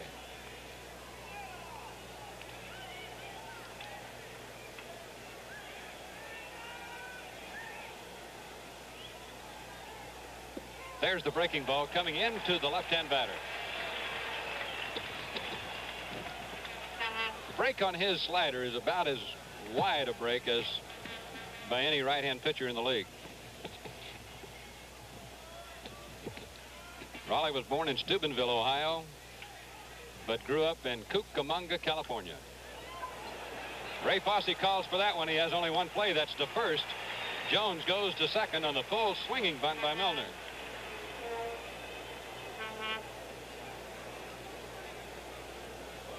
We talked about the fine catching in this ball game today. Watch Fosse get out from behind that plate, removing the mask so we can get a good, clear picture of the ball. No chance for the play at second. Tony, he has a quick release, doesn't he? He did another thing, too, well. He picked the ball up using the mitt. Rake it over in a 2-hand pickup, and the best thing he did, of course, was the communication with Raleigh Fingers, telling Raleigh to stay away. But the Mets now have 2 shots at tying the ball game with a hit. And here's Jerry Grote, who's grounded to second and lined to center. Big lead for Jones off second. Fingers looks him back in, and there's a drive hit deep to left. That's out if it's fair. Foul ball. That one just missed the foul pole. That's the area where the ball really carries in this ballpark. Down that line. And he got all of that one. Raleigh hung that pitch inside, and he'll do that off the sidearm delivery to right-hand batters quite a bit. He was lucky getting away with that one. Followed very hard by Grote, hooking away from that foul pole. Fingers got away with a mistake.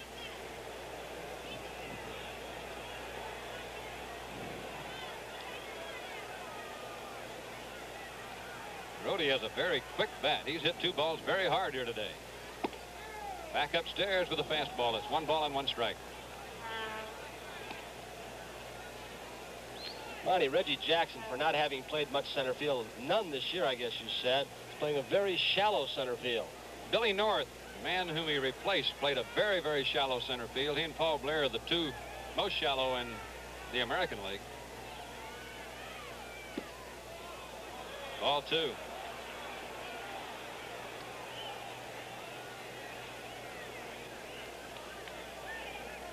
Raleigh Fingers. He started a few games this year, 1 or 2 games, 2 games.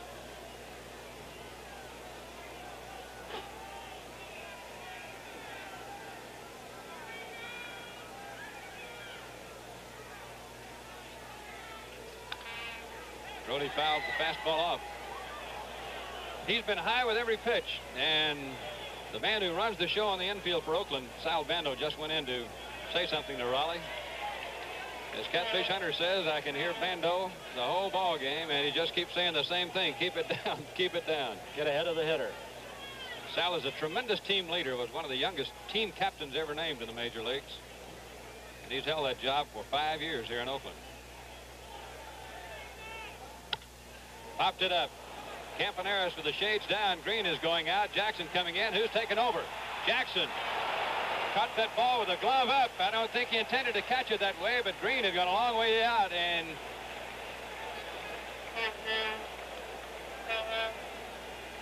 near collision. Green not hearing Jackson until the last possible second, then getting out of the way. That outfielder controlling the entire play, waving Green off. Good move by Jackson. As he slipped by him, the collision could have jarred it loose. There are 2 down, and here's Don Hahn. Score 2-1, Oakland over the Mets. It's the 6th inning in Oakland. Raleigh's going almost exclusively with a fastball right now. 1 strike to count on Hahn.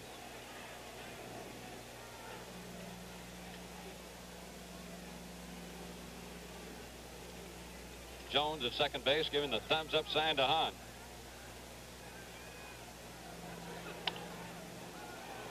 Two strikes now. With that stance, Hahn is definitely a right field type hitter. Out of the Mets bullpen, Harry Parker's gone to work for the 3rd time in the game.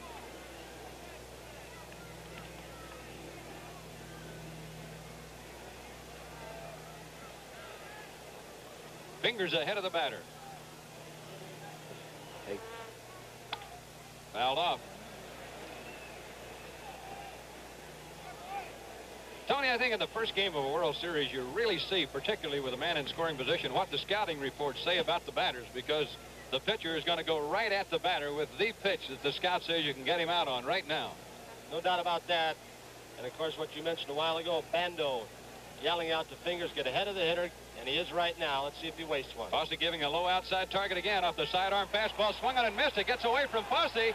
Hahn is going to make it to first base. Going to third on the play is Jones. Plate umpire says the man did not foul tip the ball. Well, we had just mentioned that Fosse was giving a low outside target. That pitch came high and inside, and Ray just couldn't get up there and corral it. He came from the side of crossfire. Hahn never saw the ball. I don't believe he was completely surprised. So was Fosse. Fosse was shielded on the swing by Hahn. Did not see the ball going off his glove. It could be a big play. And shades of Tommy Henrik and Mickey Owen. We had that play in the playoffs with Baltimore. Dick Green struck out on a play with Earl Williams catching, and it allowed a runner to keep an inning alive, and the A's went out and scored. Now here is the tough switch hitter and Bud Harrelson. Hitting right-handed today. He walked in the 3rd inning and struck out against Kenny Holtzman.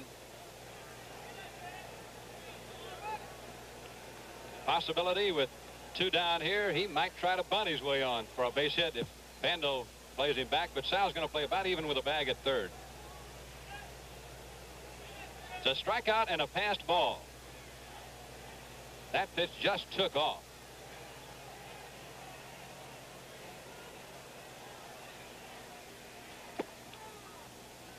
Ball 1.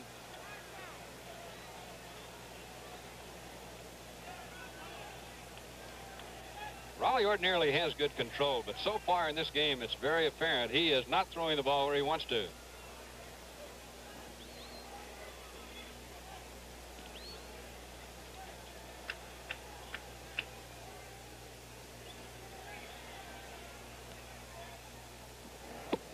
Fastball strike on the outside corner. The A's outfield has shifted just as strongly around to the left on Harrelson as they had been around to the right when he was batting right-handed. Joe Rudy very close to the foul line in shallow. Jackson in shallow center, and there's the hole between center and right. And Oakland has Darrell Knowles up in the bullpen throwing. Bullpen coach Vern Hochheit standing there to protect him. Good sinking fastball. Strike two. It's interesting, Monty, that last year the Oakland club became the first team to go into a World Series with only 8 pitchers eligible since the Cardinals in 1944 against the Browns. And Oakland's into this series with just 8 men on their pitching staff. That's right. The designated hitter this year, that is the most Oakland has carried all year long.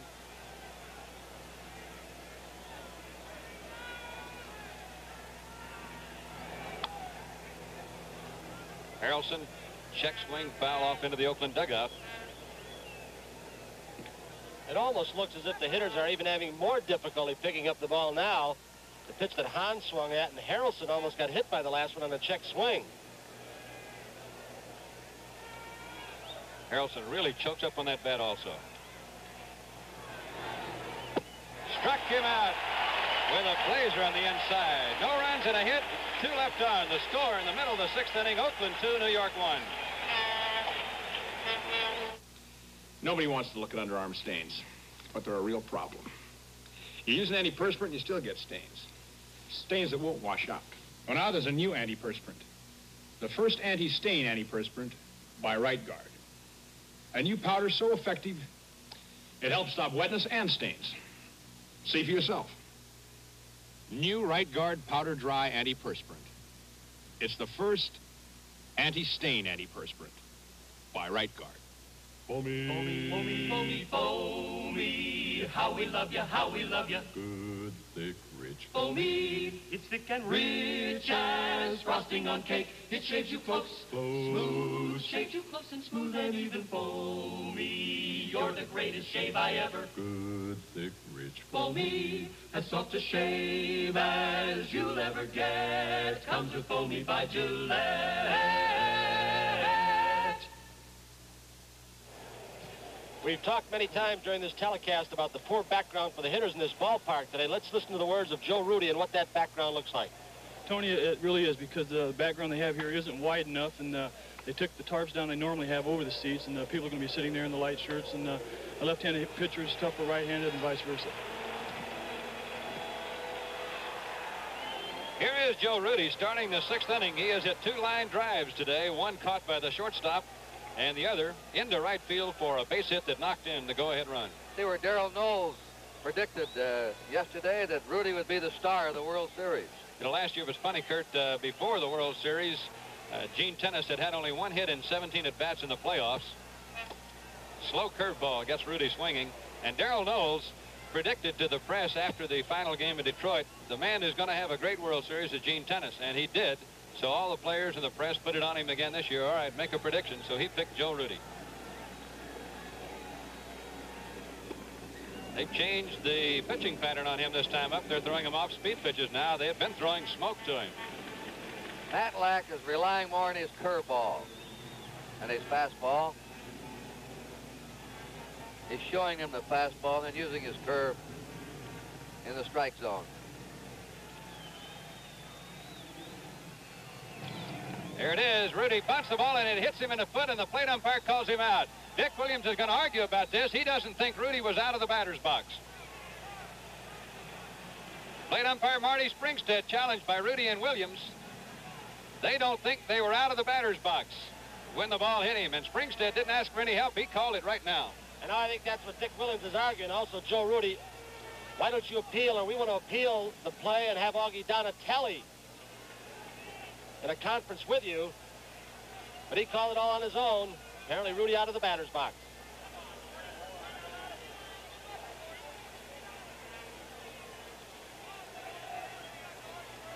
Tell you, Williams and Springstead have had a thing going all year long. If you want to know the truth, they have really had some tough arguments this year. Catcher will get the put out on this. Right. 1 out, 6th inning, and that brings up Sal Bando. There was no question about the ball hitting Joe Rudy. The question was whether or not it hit him while he was in the batter's box.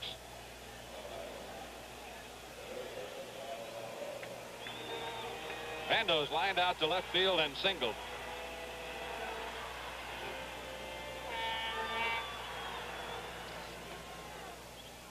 This is the man who had the comeback year for Oakland.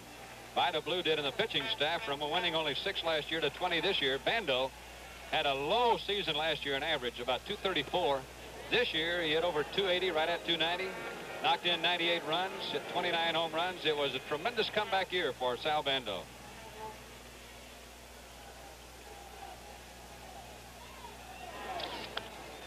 Pop out of play into the crowd.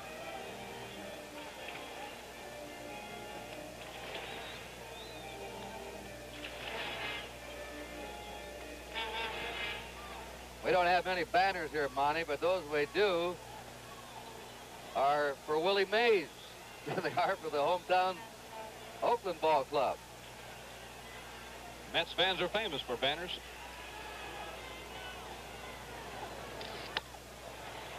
Bud Harrelson working on another grounder. Throws him out. 2 out in the 6th, and here's Reggie Jackson. Jackson is grounded to short and popped up to short. I tell you, for a guy who missed a couple of weeks or so, at the end of a season, it's kind of tough to get out of a slump when you see the pitching of Baltimore and New York Mets. It's tough to get out of a slump against that kind of pitching. Well, if he doesn't get a hit today, he's made 2 good plays in center field. He's contributed there, and he can do that. He's a good fielder, base runner, fine throwing arm. Curdy's had the best year defensively and on the bases he's ever had with the A's this year. He really put it all together, and I think is a bona fide strong candidate for Most Valuable Player Award honors in the American League. I wondered how much that bad injury he had last year that shelved him in the World Series would slow him down this year, but evidently not much. Early in the season, he seemed to really be afraid of testing it. He almost stole no bases at all. He didn't run hard, but about mid-season he started really going and has no fear at all of the hamstring pull snapping again.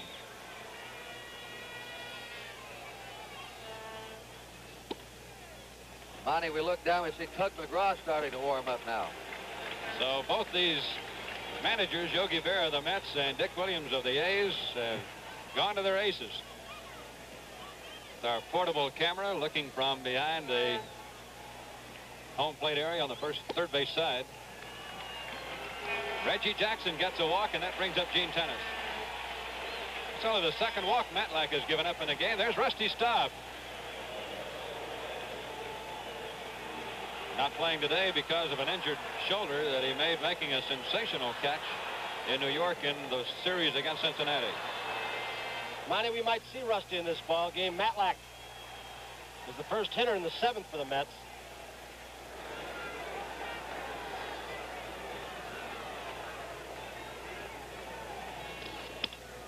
He really hit Tennis on the fist with that one. Millan throws him out, and that's all for Oakland. After 6 innings of play here at the Coliseum in Oakland, it is the A's 2 and the Mets 1. The bull, symbol of strength and confidence. Today, signature of a company, Merrill Lynch.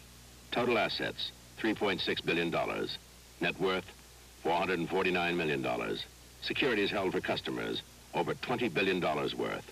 Merrill Lynch, strong, solid, substantial, developing new investment ideas. Merrill Lynch, 29 ways to help you share in America's growth. 190.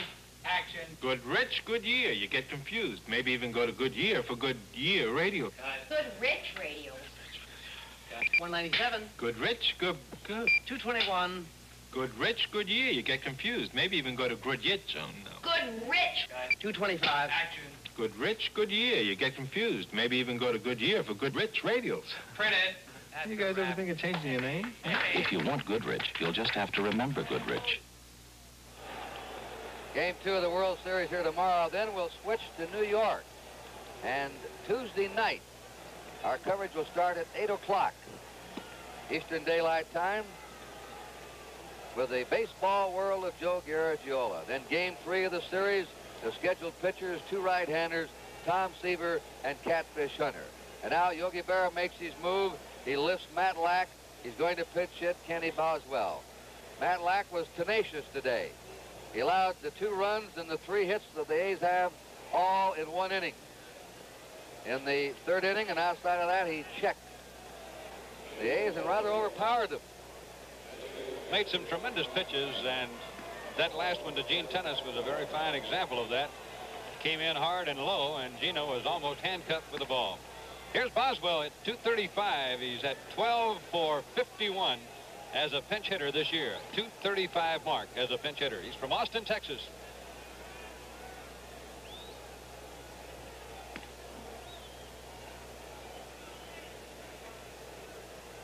Against Raleigh Fingers. Ball one.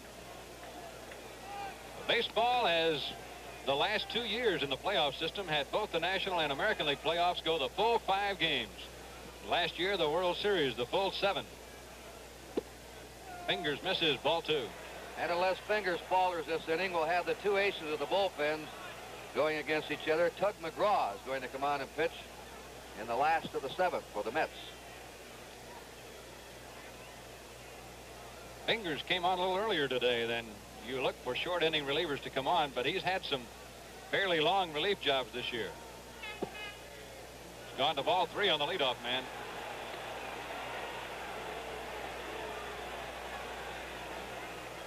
Appears that Boswell came out ready to take a look at Fingers and make him throw strikes. Darrell Knowles jumps up again in the Oakland bullpen.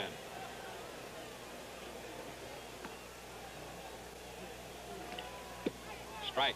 Horacio Pena also joins Knowles. There are 2 men who were not with the A's in the World Series last year. The other bullpenner, Paul Lindblad, was not here either. Base hit for Boswell to start the Mets in the 7th. Boswell crawls off the bench, gets a hit for Matlack, and now the top of the batting order, Garrett.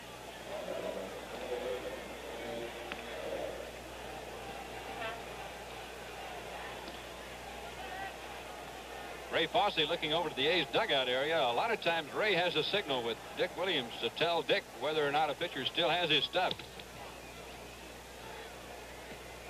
Garrett bunted into a double play in the 5th inning. He's 0 for 3 today. Line drive to Green on one hop. That should be a double play to Green, to Campaneris, and then to Tennis. They got them both. Boy, Garrett hit that ball hard.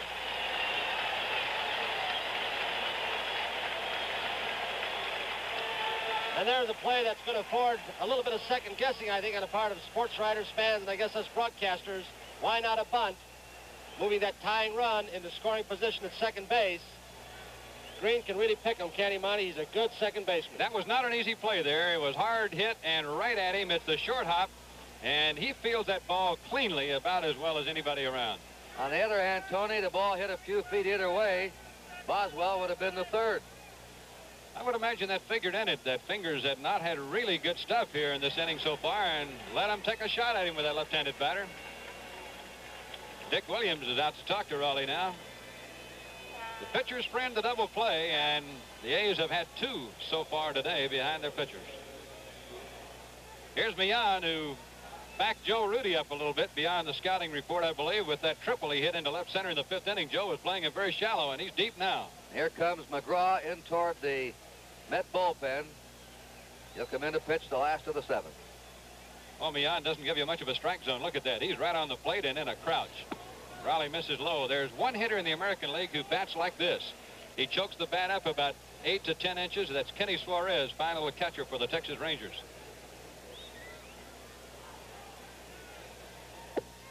Strike call. We asked Kenny one day this year, why don't you just get a shorter bat if you want to just use the end of it? Millan's hands and bat handle are actually in the strike zone.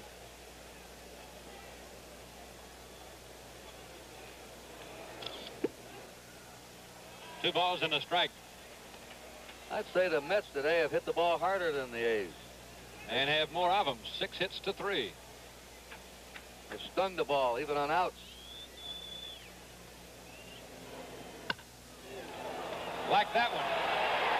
A line drive to Bert Campaneris. He picked it right off his shoe tops. In the 7th inning, the Mets don't score, leaving it Oakland 2, New York 1. The port of Yokohama, Japan. The other side of the world. But certain things are the same in any language. Things you share with every man. That's what makes it Augusta World. Because you only go around once. And when you reach for Augusta, you're reaching all the way. Even in your beer, Schlitz.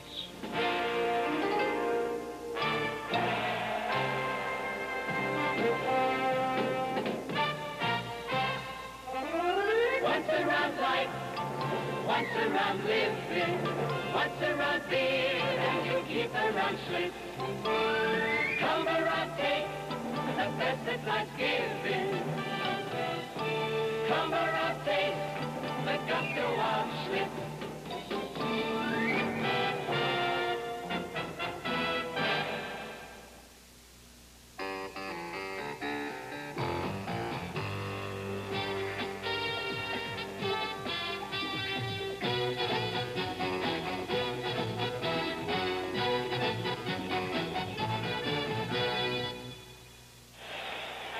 We've already seen one good defensive play by Buddy Harrelson, the shortstop. Let's take a look at another one, and we expect that from these two shortstops in this ball game. Almost handcuffed by it. Bert Campanera scooping it right off the ground, showing the umpire that it did not bounce, did not short hop it. And here Monty is Tuck McGraw now, who staggered through the early part of the season, and that was brilliant the last 2 months. He is from Vallejo, California. Born in Martinez, so he is pitching right in his home backyard, and it's amazing how many Mets players are playing right here close to home. But this has been a great baseball area, Kurt. It's produced some of the outstanding Major League stars of Frank Robinson and Willie Stargell and Veda Pinson, and you could go on and on. This area has produced a lot of big league players. Let's see, Pinson and Robinson came from McClymonds High School. That's right, right here. High school. Not very far away from this ballpark. McGraw with a screwball, that's his trademark, but he does have a fine fastball and curveball. He can overpower you. Usually has good control he acquired late in the season after that shaky start. He was sensational the last 2 months of the season. He appeared in 60 games, winning 5 and losing 6, but he had 25 saves. His earned run average, 3.86. First man he faces, Jesus Alou. This is the third Alou brother to play with the Oakland A's in the last 3 years. Strike call. And all 3 of them played with the San Francisco Giants on the other side of the bay.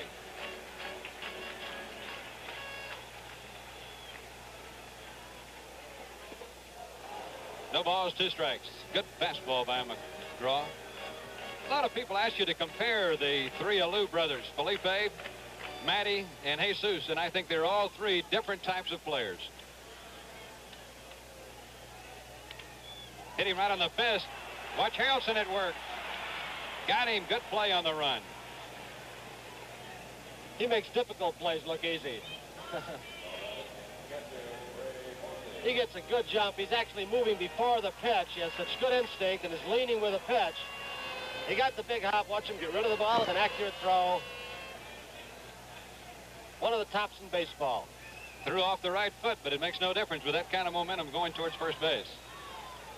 Here's Ray Fosse, the A's catcher. Had 1 hit in the playoffs, but it was a big one, a 2-run double off Jim Palmer. Tried to butt his way on. Strike 1. Score 2-1 last half of the 7th inning on a brilliant sunshiny day in the Bay Area.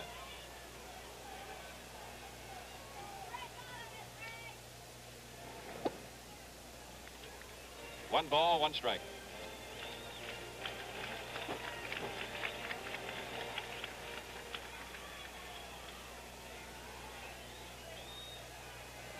Screwball, and it came back and hit the inside corner.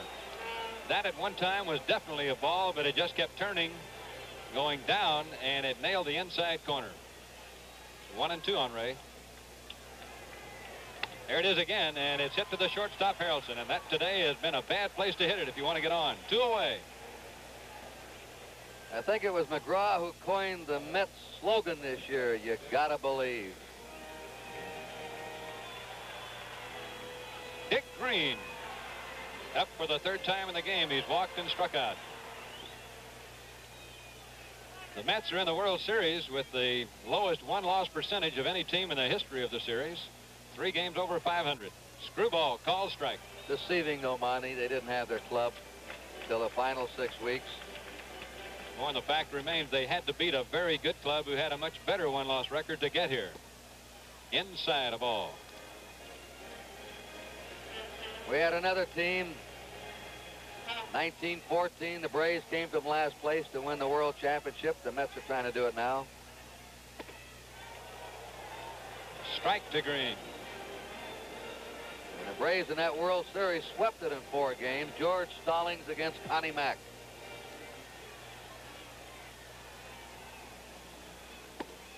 McGraw throwing heat up there, and with that screwball, which is an off-speed pitch, followed by the fastball or preceded by it, you can see how the batters have a hard time getting on McGraw. Back to the screwball, and Green pops it off first base. Right in front of the Mets dugout on the warning track. You can see how far the runners have to go to try to catch a foul pop here. First baseman Milner ran a long ways that time. The distance. 4 years have made a lot of difference for McGraw. He was with the Mets in '69, but didn't pitch in the series.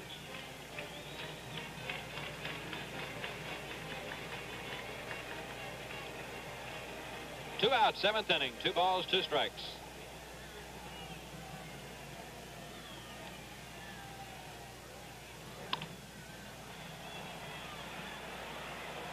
Harrelson to Milner, and 3 times in a row that combination worked for the Mets here in the 7th. The score after 7 innings in Oakland is the A's 2, the Mets 1. Your plane is leaving in 15 minutes. You're returning your rent-a-car. You need a copy of the rental agreement for your expense report. You're tense. Now what? Relax. Once you use the Wizard of Avis, no one is equipped to have your rental agreement printed out and back to you faster. The Wizard of Avis, so you can be on your way faster. Get a Wizard number. It's free.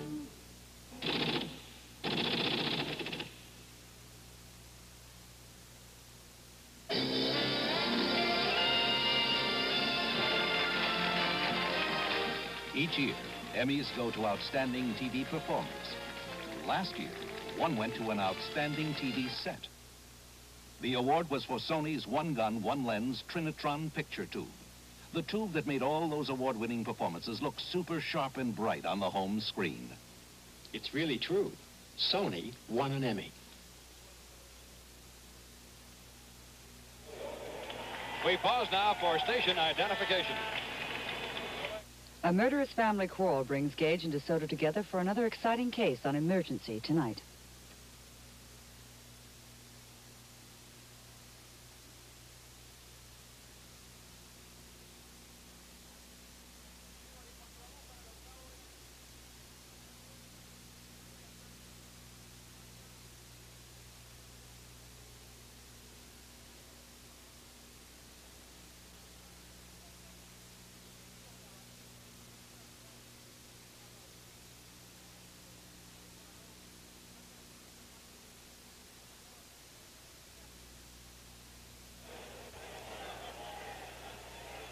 In the dugouts, Yogi Berra on the left, Dick Williams on the right. It's tense here in Oakland.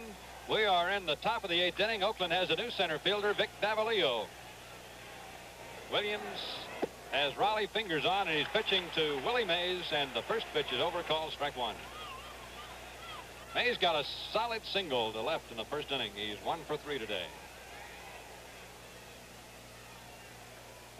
There's the big breaking ball. No balls, 2 strikes. When Davalillo went into center field, Reggie Jackson moved from center over to right. That's surprised you did that, Monty. You thought they put Canigliaro in. Billy, fine defensive center fielder. There's a call, strike 3. Raleigh fingers followed that sidearm breaking ball with a buzzing fastball over the outside corner, leaving Willie up there. But Davalillo has played some outstanding defense for Oakland. When he came over here, he was strictly being purchased as a pinch hitter for Oakland to shore up the bench. But what he has played in the outfield has really been outstanding. He has made some great plays in the playoffs. You and Tony had that great pickup he made in left center field of a line drive out there the other day. 1 away in the 8th. Cleon Jones is 2 for 3 today, a double and a single. He scored the Mets run. 0-1. Fingers pitching the maze on the last hitter, Monty, is the first time we've seen today the fingers of last year's World Series and playoff. He looked like he had his good fastball and slider. Here's the slider. Sal Bando to Gene Tennis. And they're 2 away, and Fingers definitely is locked in right now. He has good stuff, good rhythm right now, and he's had the ball down. The best he's looked of any inning. He's gone 2 2/3 innings of relief, allowed 2 hits, struck out 3. By the way, if the A's would hold this lead, Holtzman would be the winner. He's the pitcher of record. He pitched 5 innings, gave up only 1 run and 4 hits.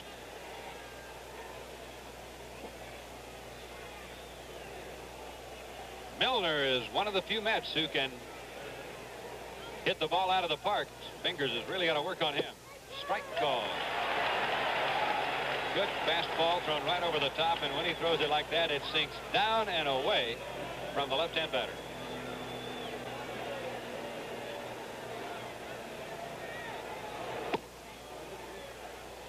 One ball, 1 strike. Darrell Knowles starts throwing in the Oakland bullpen again. This 3rd or 4th time he's been up. They'll want him in case of the left-handed batter. Base hit, right field. There was the curveball, and Raleigh got it up. Milner singled, and that brings up Grody. You see, Fingers, he was mad at himself. He turned his back to the plate and threw his hands up. Why did I make that pitch? Here comes someone else out to ask that same question. His name is Wes Stock, who incidentally was a minor league pitching coach for the Mets the year they won the World Series. So he knows this ball club pretty well. He took over as the A's pitching coach this year, and it wasn't a bad takeover. He ended up with 3 20-game winners. And Catfish Hunter, a candidate for the Cy Young Award. You know, Monty, every time we see a left-handed batter up here for the Mets, they're hitting Fingers hard. 2 out, a man on. Grody the batter. Oakland leading 2-1. It's late. We're in the 8th inning. The Mets have out-hit Oakland today, 7-3. The A's wired their 3 hits together in the 3rd inning with a Met error for the 2 runs. 0-1. Kurt, did the Mets run very much? How about Milner? You see they don't steal very many bases. They stole the fewest bases. Only 27 bases during the year. They ranked 11th. The Pirates were last in stolen bases, only 23. They'll play some hit and run. It would be a different situation against some clubs in late innings of a 2-1 game. Fly ball off first. Out in no man's land. Dick Green is after it. So's Tennis. Tennis picks it off right in front of Green's head. Very fine play by Gene Tennis, who's converted to become an outstanding first baseman this year. Ordinarily, this would be the second baseman's ball. Green coming over as quickly as he could, but with a right-handed hitter, he had to go a little bit farther. I don't think he could have gotten it had Tennis not. The score, 2-1, Oakland.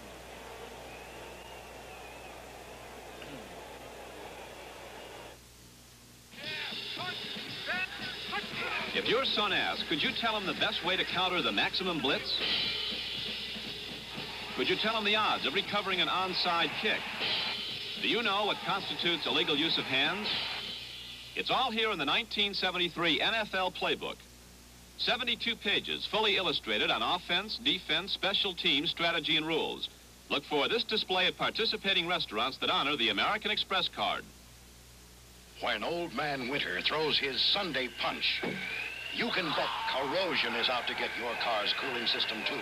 The answer, Prestone 2, Winter Summer Protection. Only Prestone 2 has a patented silicone silicate formula. The Prestone inhibitor system shields and preserves metal against rust and corrosion. Protect against freeze-up, boil-over, and corrosion with Prestone 2. If you can't trust Prestone, who can you trust? And now, program note, Dom DeLuise demands to know about his mother's secret romance on Monday's episode of Lots of Luck. The comedy continues later on Monday Night at the Movies. And Brian Keith and Doris Day star in the hit movie comedy With 6 You Get Egg Roll, right here on NBC. There's 5 with Egg Roll, and here we are now in the Last of the 8th inning. We're waiting to see if Raleigh Fingers is going to come out and bat. He's scheduled to lead off in the last of the 8th. And defense right now is the difference in this game. Felix Meehan, who made only 9 errors all year, let one go through his legs that led to 2 unearned runs for the A's in the 3rd inning, and those 2 unearned runs have been it. The A's leading 2-1, and Fingers gets a hand from the hometown Oakland fans. Curtis, at one time in his career, has hit one out of a ballpark. He had a home run down in Texas last year. This will be the 2nd time he has hit this year. And McGraw starts him off with that screwball. Strike 1. McGraw's looked very sharp. Mets in the top of the 9th will have the bottom of their batting order up. That's a ball, 1-1. You talked about Bud Harrelson being busy. He's had 9 chances today, 4 putouts, 5 assists, and the World Series record is 13 in a 9-inning game. Raleigh had a pretty good cut right then. 1 ball, 2 strikes. And you go back to 1917 to George Weaver of the White Sox, who had 13 chances. Harrelson's had 9 today. And handled them perfectly. Back to the Hummer, and he missed outside with it. It's 2 balls, 2 strikes. The Mets have 1 run, 7 hits. The A's 2 runs, 3 hits.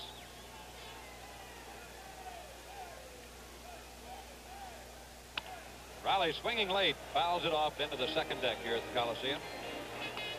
Monty, the Mets, aren't supposed to be much of a hitting ball club, but they outscored Cincinnati 28 runs to 7 in those 5 playoff games.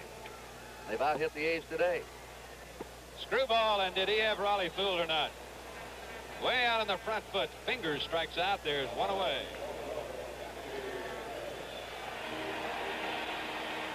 Boy, there are a lot of pitchers throwing that, and I don't know why it is, but it seems that most pitchers who throw it are left-handers. In the American League, there are a lot of them throwing it now. Here's Raleigh Fingers, or Bert Campaneris to follow Fingers. McGraw can bend one the other way. That's a curveball coming in to Campaneris, and it's high for ball 1.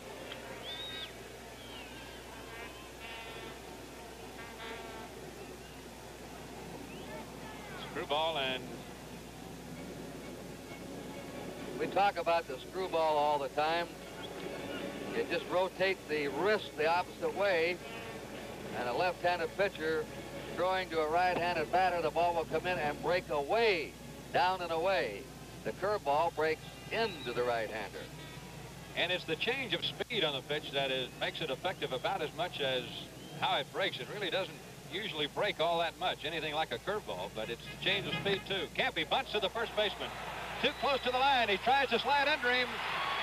And the first base umpire and the home base umpire are saying who's going to call it. Nobody's called it yet. Campy apparently got under the tag and made it to first base. Yogi Berra's out to argue about it. Marty Springstead, the plate umpire. Augie Donatelli, the first base umpire.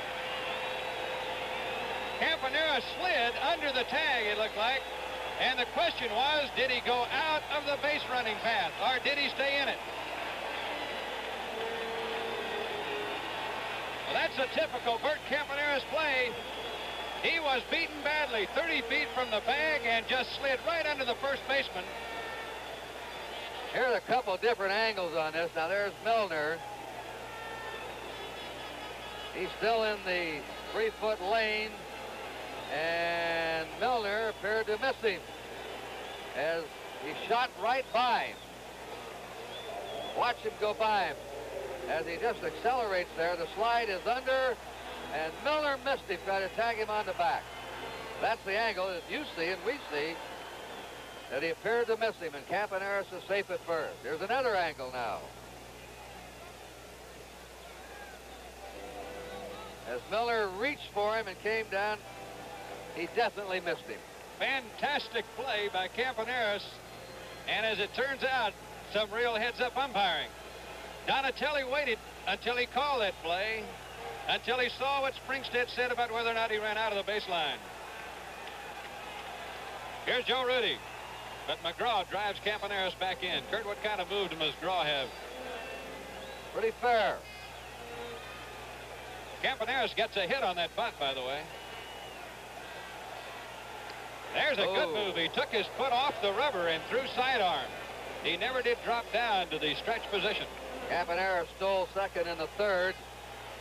With one out, the A's leading 2-1. Another run would be big for them.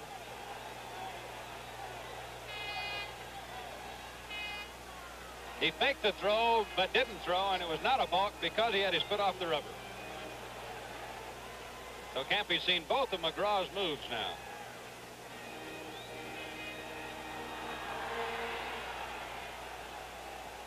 Rudy can hit behind that runner, can't he, Monty? Good right field hitter and a good power hitter to the opposite way.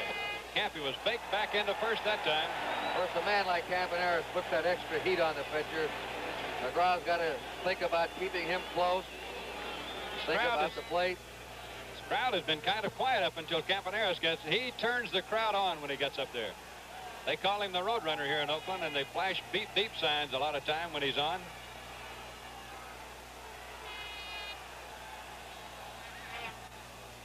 Rudy got a fastball then, and that's one reason Rudy likes batting second.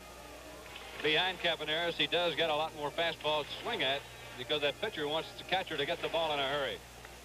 But during the season, Kurt, Billy North was the A's leadoff man there most of the year, and Campanera's batted second.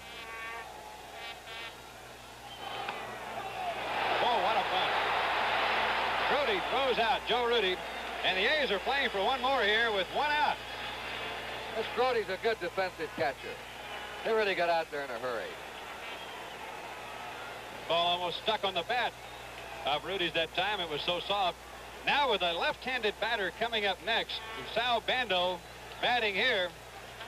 Yogi Berra is going out of the dugout to talk as to whether to pitch to Bando, which leads you to believe that maybe Joe Rudy was batting on his bunting on his own there, Kurt. Might have been. Reggie Jackson scheduled up behind Bando. The A's ahead 2-1 in the last of the eighth, and you Met fans looking to the ninth. Don Hahn, Bud Harrelson, and McGraw, the bottom of the order, the scheduled batters. Find out in a hurry. If Grody stands up and holds his hand out, they're going to walk him. You think he's used to the World Series competition? I don't think there's any question why he didn't seem to be too nervous today before the game. They're going to walk Bando. Well, this is percentage baseball because Sal Bando has been the hottest hitter Oakland has had. He and Joe Rudy for the last, well, Rudy for 2 weeks and Bando for a month. And with the left-hander McGraw to pitch to the left-hand batting Jackson. Though they're bringing up the leading home run hitter in the American League, they're bringing up a man who hits for a higher average against right-handers than left-handers by far. Jackson's going to be due sometime. He was 3 for 21 in a playoff. He's 0 for 2 today, but he's up against a rough left-hander right now. And Kurt, don't be surprised to see Jackson try to go to left field here. He will do that with a man in scoring position a lot of times. And they're playing him deep out there and straight away. All three outfielders in the normal position.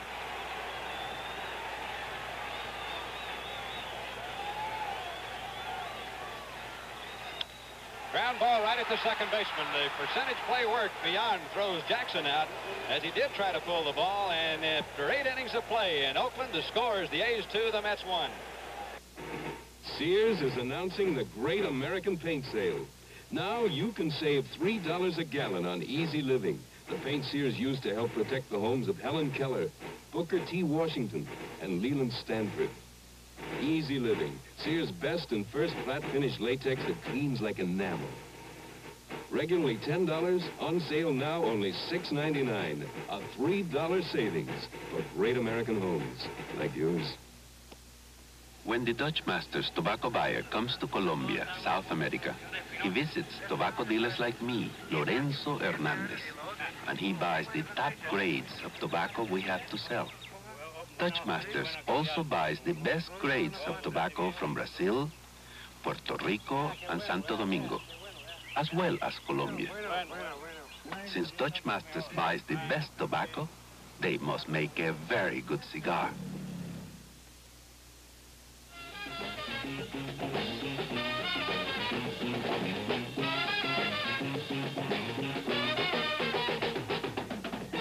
exciting and entertaining Major League Baseball films are available for group showings at your organization or club function. For a free brochure of baseball film listings, send a postcard to Baseball Film Division, 1650 Broadway, New York, New York, and the zip is 10019.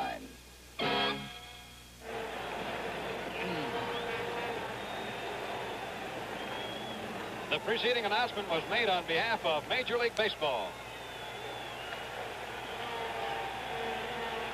Pinch hitter now for the Mets in the top of the 9th inning, Ed Kranepool, who had an outstanding playoff series for the Mets. He'll go against Raleigh Fingers, who came on in relief of Ken Holtzman. Holtzman pitched the first 5 innings and very effectively, allowing only 4 hits and 1 run.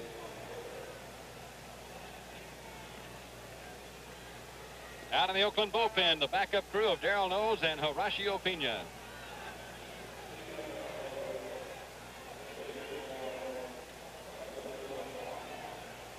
The Mets have 3 outs left. They trail by 1 run.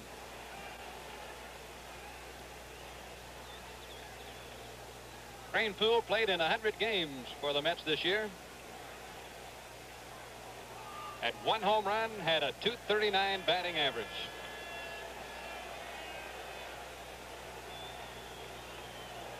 And here we go in the 9th. Line drive right to Campaneris. And I'll tell you, the A's have had a lot of line drives hit right at them today. The Mets have hit in tough luck. They've hit the ball harder than the A's all afternoon. By the way, they're down to just 2 left-handed hitters now. One may not be available, Rusty Staub. The other one is Martinez and Hodges. 3. Fosse and Bando having a little conference. Bud Harrelson is due to bat, and we're going to have a pinch hitter. You see Staub down there. Rusty Staub's out. Also Ron Hodges. I believe it'll be Hodges to bat first for Harrelson. And that'll be it for their left-handers unless Martinez comes up and he's a switch hitter. Hodges played in 45 games for the Mets this year at 33 base hits. 1 home run, 18 runs batted in. They're going over the scouting report again right here. Monty, just checking our scorecards. In the 7th, Garrett hit a wicked shot into a double play. Then Meehan lined to short. Here in the 9th, Kranepool is lined to short. Grody lined to center in the 4th. Some days they drop in, other days you hit them right at somebody. Ron Hodges, the batter now for the Mets. He's a catcher. Franklin County, Virginia.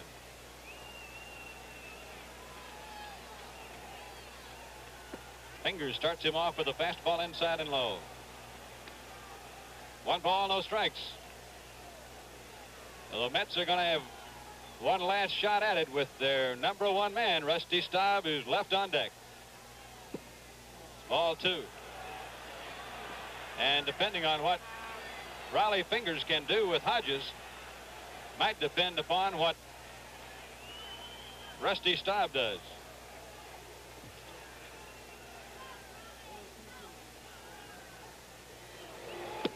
Strike in the outside corner.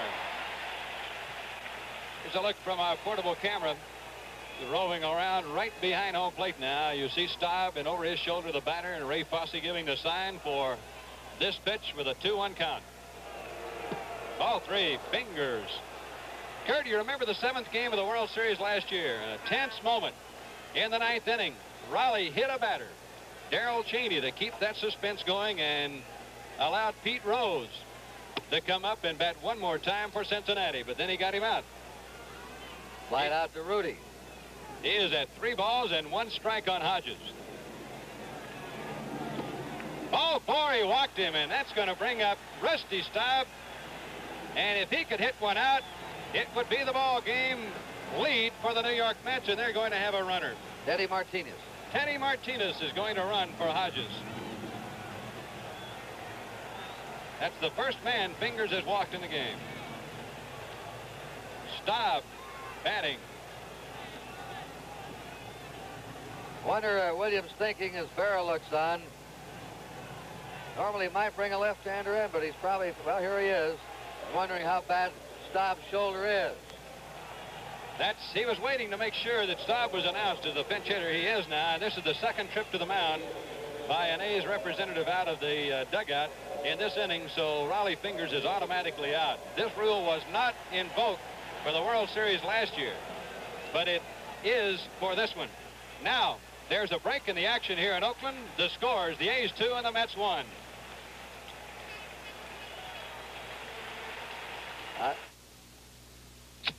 Want thousands of surefire lights? Get Cricket. The disposable butane lighter by Gillette. It's reliable and it lasts for months. Cricket. Gillette makes it work. I got a date, and I can't find my razor. Cool it. I'll give you my Track 2 razor. 2 blades? Does it really work? Where you been? It's fabulous. What's so fabulous? It's simple. As the first blade shaves the whisker, it lifts it out. So the second blade can shave it again, closer. And both blades are recessed, so it's safer. I can't believe it. It's clean, and it hardly feels like I shaved. This Track 2 is some piece of work. I mean, like, this really is a razor. The Gillette Track 2 shaving system. It's the closest thing to a perfect shave. Goodbye, whiskers. Hello, girls. Oh, no. You saw Dick Williams move to the home plate umpire. Was he announced? Is he in the game? Stop. Yes. He's brought in Darrell Knowles, and now Yogi Berra removes Staub and is going to go with a right-handed pinch hitter, Jim Beecham. Darrell Knowles has never pitched in a World Series game. Last year, right before the American League Championship Playoff Series, Darrell, while batting, hit a ball to left field, and as he watched it fall into left field, he started running to first base and fell down and broke his thumb on his pitching hand. The score here is the A's 2 and the Mets 1. Jim Beecham is the batter, and the attendance here today, 46,021.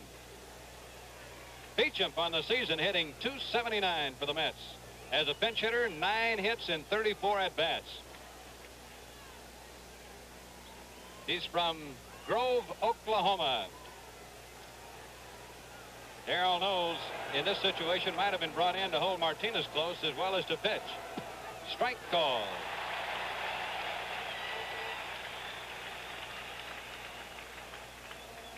Knowles appeared in 52 games for Oakland this year, 5 of the times as a starter. Won 6, lost 8, had 9 saves. 1 ball, 1 strike. Knowles doesn't throw a screwball as such, but he throws a turned-over fastball. He throws it hard, and that's his double play pitch to right-handed batters. From behind first base, you can see what it looks like to see Darrell Knowles. There's his pickoff move, which is one of the best in the American League.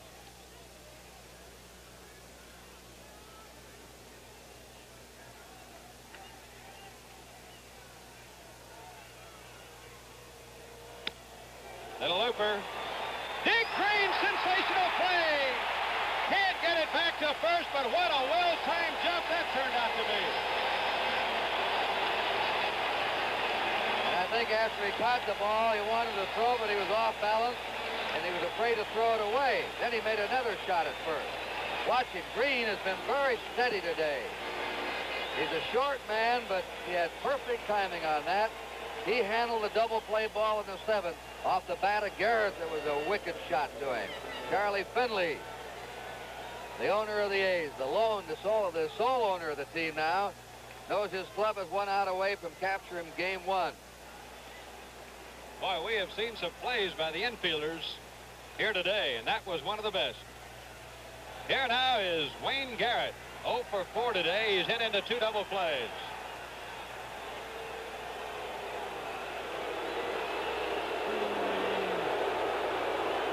NBC statistician Alan Roth and our production stage manager Jim O'Gorman today. Our thanks to them for their great help. This, of course, here you are. You're in the 9th inning, 2 down. And the game is slowed down by this fan coming out for personal attention. Same thing happened here the other day, Kurt, with Catfish Hunter pitching that sensational game in the 9th inning. He had his concentration zeroed in on the Baltimore players, and all of a sudden fans started climbing on top of the walls in the outfield, and it really broke his concentration, and you have to recycle to get going again. So now Darrell Knowles will work on Garrett. Martinez, the runner at first. High foul ball out of play. Garrett had a pretty good cut at that one, and he has some power. Knowles got that ball higher than he wanted to get it to Garrett. 2-1, Oakland leading. They have led since the 3rd inning of the game. If the A's get out of this one, they'll be breathing big sighs of relief down there in their locker room. Tony Kubek is on the field. He'll be interviewing one of the players after the game. Fly ball right field. This could be it. Reggie Jackson coming in. He's there. He's got it. And the A's win the first game of the 1973 World Series, setting off the Finley fireworks. And I'd have to say it was defense for the A's today. The error by Felix Millan cost the Mets the ball game in the 3rd inning. He'd made only 9 errors all year. He let a ground ball go through his legs off the bat of Campaneris. It should have been the 3rd out. A run came in to score, then Rudy singled, and both A's runs were unearned as they win it 2-1. We'll be back. Tony Kubek will be interviewing some of the stars. We'll have more of a recap right after this message. Ever stay at a hotel you thought was convenient, only to find out your business is way across town? Well, Holiday Inn gives you a choice of locations in every major city. Just look at the time. There's another Holiday Inn. And as every businessman knows, that can really pay off.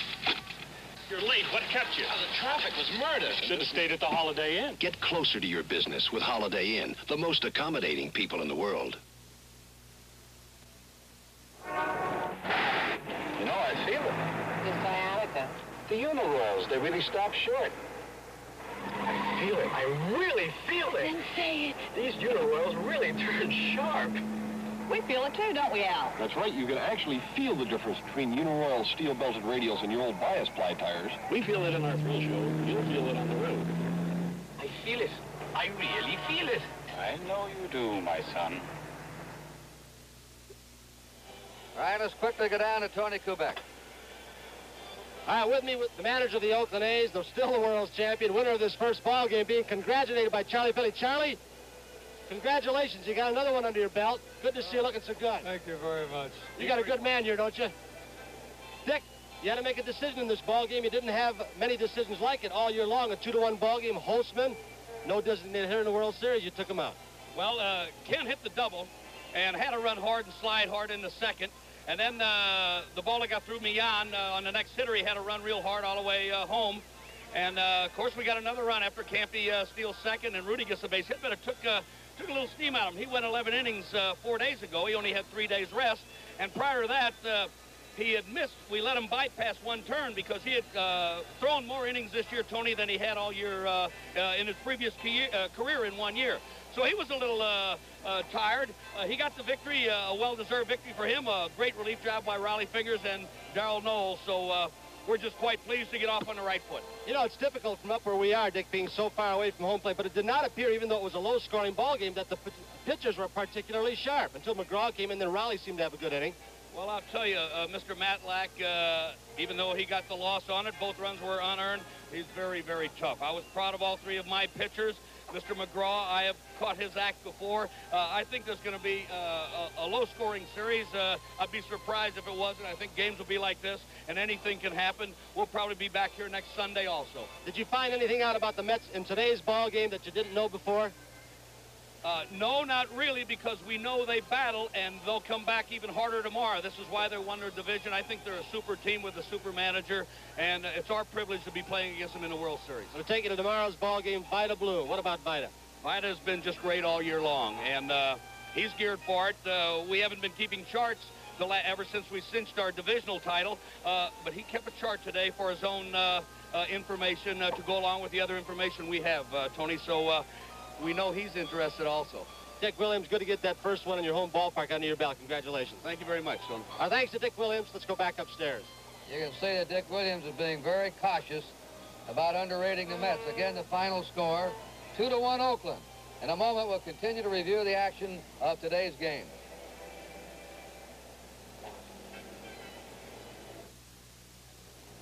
Announcing the most thoroughly tested of the 5 best-selling solid-state color TVs, Magnavox Videomatic. Extra tested for extra reliability. Every Magnavox Videomatic goes through 24 hours of precision in-use testing. You'd think the others would spend this much time inspecting their sets. But of the 5 leading makers of solid-state color TVs, Magnavox is the only one that does. What a difference, watching a Magnavox. 1974, a beautiful time for Monaco the country and Monaco the car. Monaco 1974 by Dodge. The start